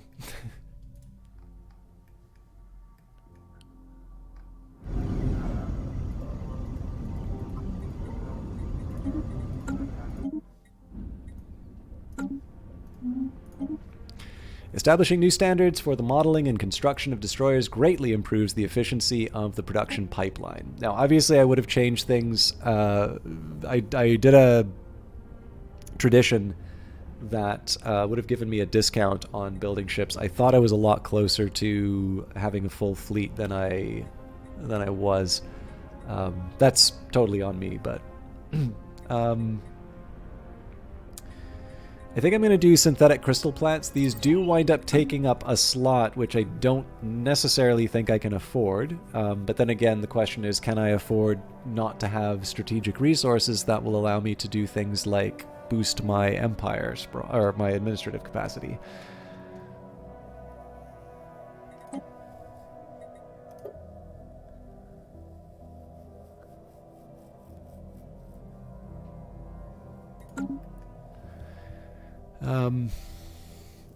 I am a little curious as to when I'm actually going to finish these fleets. Planetary exploitation forecast complete. Overall, I do actually kind of question the whole setup on these planets. I'd probably build them a little differently if I had the option, but I got to think about, like, where do I want to be putting all my resources. Another thing I want to be considering right now is that a surplus of 139 for food seems a little ridiculous. So one thing I can be doing, so we've already got a few efficiencies. So we used to have we used to have God, what are they called? Hydroponics whatever it was called here. I'm sure if I do replace. Oh no, yeah, hydroponics farms. So those should be completely off. No! What? Alright, we definitely need to replace this one. Oh yeah, but it's Dolok habitat, so what am I going to replace it with? We never did sort out what the industrial station was supposed to be doing instead. Well, we have slaves here now, so we can start by putting a slave processing facility.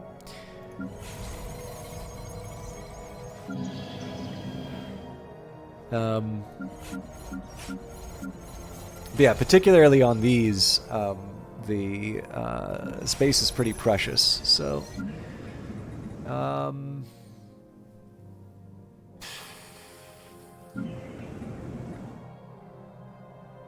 It's like, this is fine.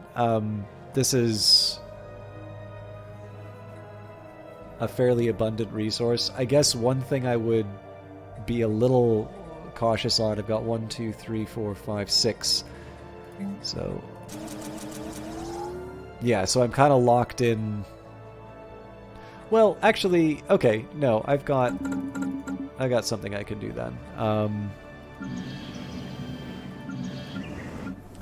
If this becomes the breadbasket for the Empire,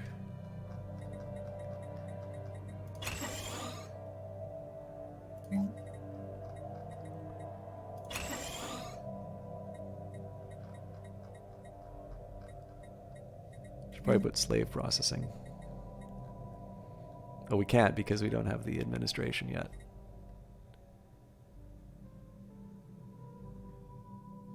Right. Okay.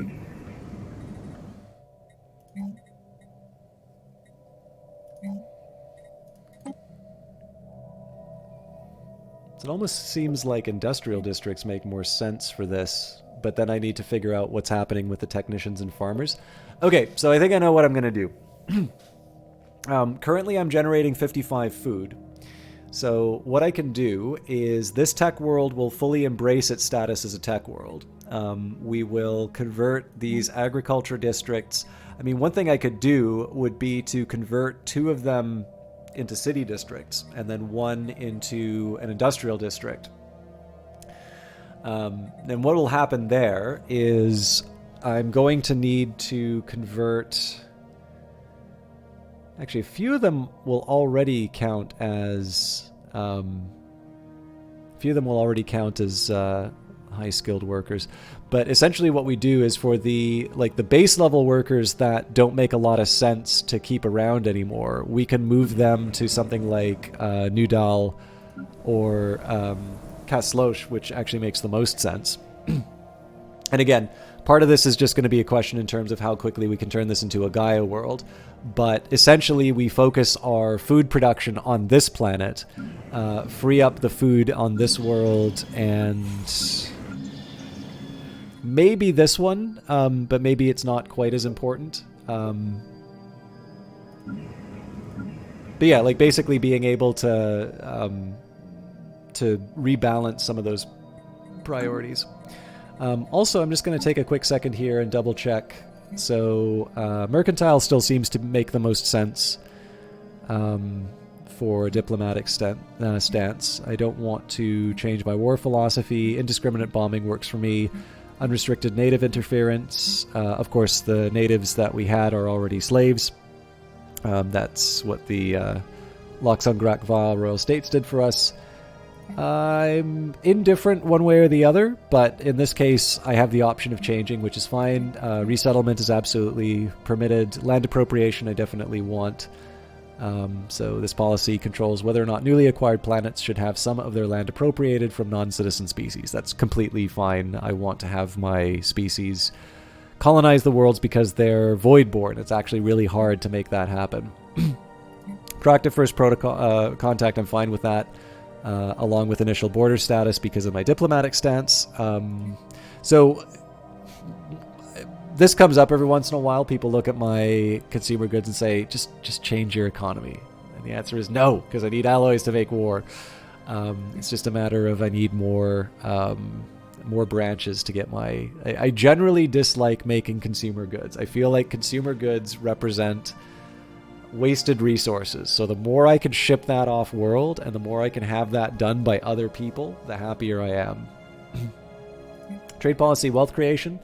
So, I mean, in fairness, we are doing okay for energy credits right now. I could switch to consumer benefits. So the amount that I'm getting from trade right now is 690. The problem here is that if I cut that number in half, well, there go my, there goes my surplus, right? And like for 0.25 for consumer goods, we don't need that many consumer goods. And then marketplace of ideas. Unity is nice. I'd actually argue that Marketplace of Ideas probably makes a little more sense than Unity, but honestly, having lots of money is nice. And honestly, this isn't a lot of money. Like, 356 is okay, but I've definitely had megacorps that make considerably more. I'm fine with servitude for artificial intelligence. We've only just recently gotten them. We were about to exterminate them. Presapiens are protected. Again, I'm not 100% sure what I want to do with these yet. I'm fine with refugees. Again, bringing in more workers is always good. Totally fine with population control, slavery, purge. You know, we're not murderous. I'm not going to prohibit it, but yeah. So we're kind of back to where we used to be in the sense that we need to get the Empire Sprawl back under control. Now that's already on its way in the Subra habitat.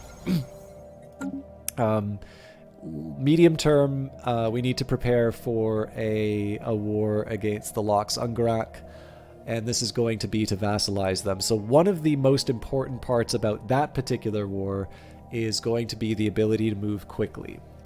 The rough plan I have for this is, you'll notice that so the bulk of their defenses were actually kind of focused in this little area here. So their capital world's obviously going to be a bit more hardened. So 3.7 for defenses there. But everything kind of to the north isn't all that exciting. I guess there's one more kind of tough one up here. So I think the plan is going to be, let's say that I only have 3 fleets. You know, MJ Stevens, I watched a guy play a game where they made a medieval village in city skylines kind of game. You're thinking to yourself, I know this is a medieval village, but damn it, it would be hilarious seeing some horse-drawn carts power sliding in a roundabout. Man, it has been a while since I played City Skylines. I actually quite like that game, but I'm better at city builders that are like Industries of Titan. So Industries of Titan's really nice because it gives me a bunch of objectives to kind of work towards. And City Skylines kind of does that for you, but I still wind up with these like weird city layouts because I'm not 100% sure about how everything interacts with each other. Actually, another Paradox city builder that works really well for me is Surviving Mars. And again, I think it's because it's really clear on sort of the objectives that you want to achieve. And this is, I think the big thing for me is like the idea of building a city full stop is not necessarily the end goal. Like, you build the city to do something. And in the case of Industries of Titan, it's, you know, to make a lot of money, or in the case of Surviving Mars, it's to establish your foothold in the, you know, on the Martian surface. And it, I don't know, it makes a lot of sense. It's a little bit like how we're approaching this, right? We have a lack of consumer goods, and so this means that we need to find some means of acquiring those consumer goods. You can do that through trade, you can do that through your own private production. There's a number of different things that you can do, and it's kind of up to you to decide how you'd like to approach it. But yeah, it's a funny thing for me because like I like that style of game quite a bit, and yet City Skylines is the one I should like the most. and yet I'm hit or miss on it. I've had some sessions where I absolutely love it. I actually had a great time with the campus update on stream. But that was the first time I played it on Xbox. I was surprised how well it worked on that. But yeah, it's one where I do sometimes feel a little directionless, and I know that's sometimes what's kept me from enjoying other like more survival-based games. So games like Ark or Rust. Generally, if they give me, so like Conan Exiles, I actually quite enjoyed because you had sort of this almost MMO element where you could like go into instances and fight bosses. That wound up working rather well for a little while. Terraria is great for that. You've got bosses that you can go after. So generally, I tend to find that I kind of need to be told what to do in games. Yeah, surviving Mars, but building a city under a dome on Mars, that's another story. Yes, there is an Airports DLC coming out. Also, Surviving Mars is just a really wonderful soundtrack, so it makes me feel very optimistic. But yeah, anyways, overall plans. So we're going to be rebuilding our fleets. So infrastructure-wise, definitely building up bureaucratic centers. I need to keep an eye on consumer goods, but I have a feeling that will largely resolve itself as I kind of expand my existing worlds. If Empire Sprawl doesn't handle itself... Actually, I should probably take a quick second here and see... I'm assuming I don't, but... see if there's any more opportunities for expansion.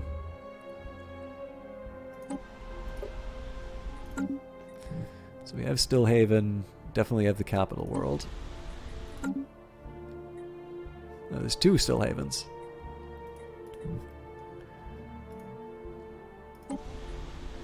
This is mostly just verifying the stuff I already have. Okay, so there's 2 worlds here.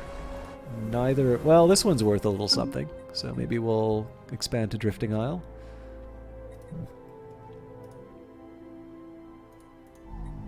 Oh, this is worth so much more. And we have the influence for it, so yes. And conveniently, that is... will break even at least. Disinformation Center. Cool. I didn't know that was a thing. I still want the research lab. Again, it's really good for crime, and I could use a boost for research for sure. Plus, you know, the money's nice. But yeah, so we kind of kneecapped our influence for the next little while. But yeah, so that's... I mean, consumer goods isn't completely resolved itself, but we're a little bit better than we were before. But yeah, basically once we have the fleets ready to go, the main plan is going to be all 3 fleets go in and sort of hit the primary defenses hard. In fact, we may just take them as a combined force all the way up to Chatlib. And the nice thing about this is that this is going to be the group that escorts the army as well. What will happen from that is one is going to sort of branch off. They're going to take care of this whole little branch to the side, and they're effectively, like, unless things dramatically change over on this side, they're not going to face any resistance at all. We're just going to keep munching systems for, you know, the entire time. In the meantime, the 2 remaining fleets are going to hop from sort of station to station along with the army, and then we're all going to recombine in the Othmovia system. So what's really nice is because this is sort of split into 2 paths, it's a very natural sort of it's a very natural path for conquest, and that's good because, again, we do not want our war exhaustion to lead to a point where we feel like we can't achieve the objectives. What's going to be really important is basically as soon as we get Durelis, we need to be able to get a group of soldiers to Simpa and Ginium. Essentially, we want to take the worlds as quickly as possible. But I do also kind of want to make sure that the enemy feels hopeless just by taking a lot of easy wins off of them. Again, that's only going to be that's going to be in like 9 years now. It can't be 9 years, 6 years. But It'll be our first subsidiary. Our Empire Sprawl is going to explode at that point, but I'll worry about that later. You only played as a Megacorp once, and you played as a human-based one. Oh no, we're the Natraxian Rum Runners, snapping turtles. Anyways, that is all going to be happening in future episodes. I know I was a bit chattier during parts of this, so as always, I appreciate it when you hang out, even when I'm sort of ranting about things that are only tangentially related to Stellaris. If you're only here for Stellaris, that will be back next week while we put some of those plans into motion. Of course, we are thinking of opening the L gate as well, so as always, those plans may not necessarily turn out, again, depending on how things go. I'm going to take a quick minute here and see who's online. I noticed that Johnny Big Time is online, but I also have a suspicion he's probably going to be wrapping up soon. Oh no, looks like he's still playing. Alright, you know what? I don't get a chance to host Johnny Big Time very often, so he's currently playing Ratchet and Clank, A Rift Apart. And I think he is a swell guy. So he's kind of been off of streaming for a little bit. One thing I really like about Johnny is he's got a good sense of energy. Thank you, Tempmine. Thank you for hanging out. He's got a really good sense of energy. He's really entertaining, quite quick-witted. He is definitely somebody who's a little more active and just generally very fun to watch. So it's a great chance to show someone who I personally really enjoy watching. He's one of the few people I actually set aside time to watch when he's on. So he may not be on for very long, but he's definitely somebody I want to host tonight. So thank you, everybody. More Stellaris in a week. There will be another Oblivion episode, hopefully, tomorrow at 7.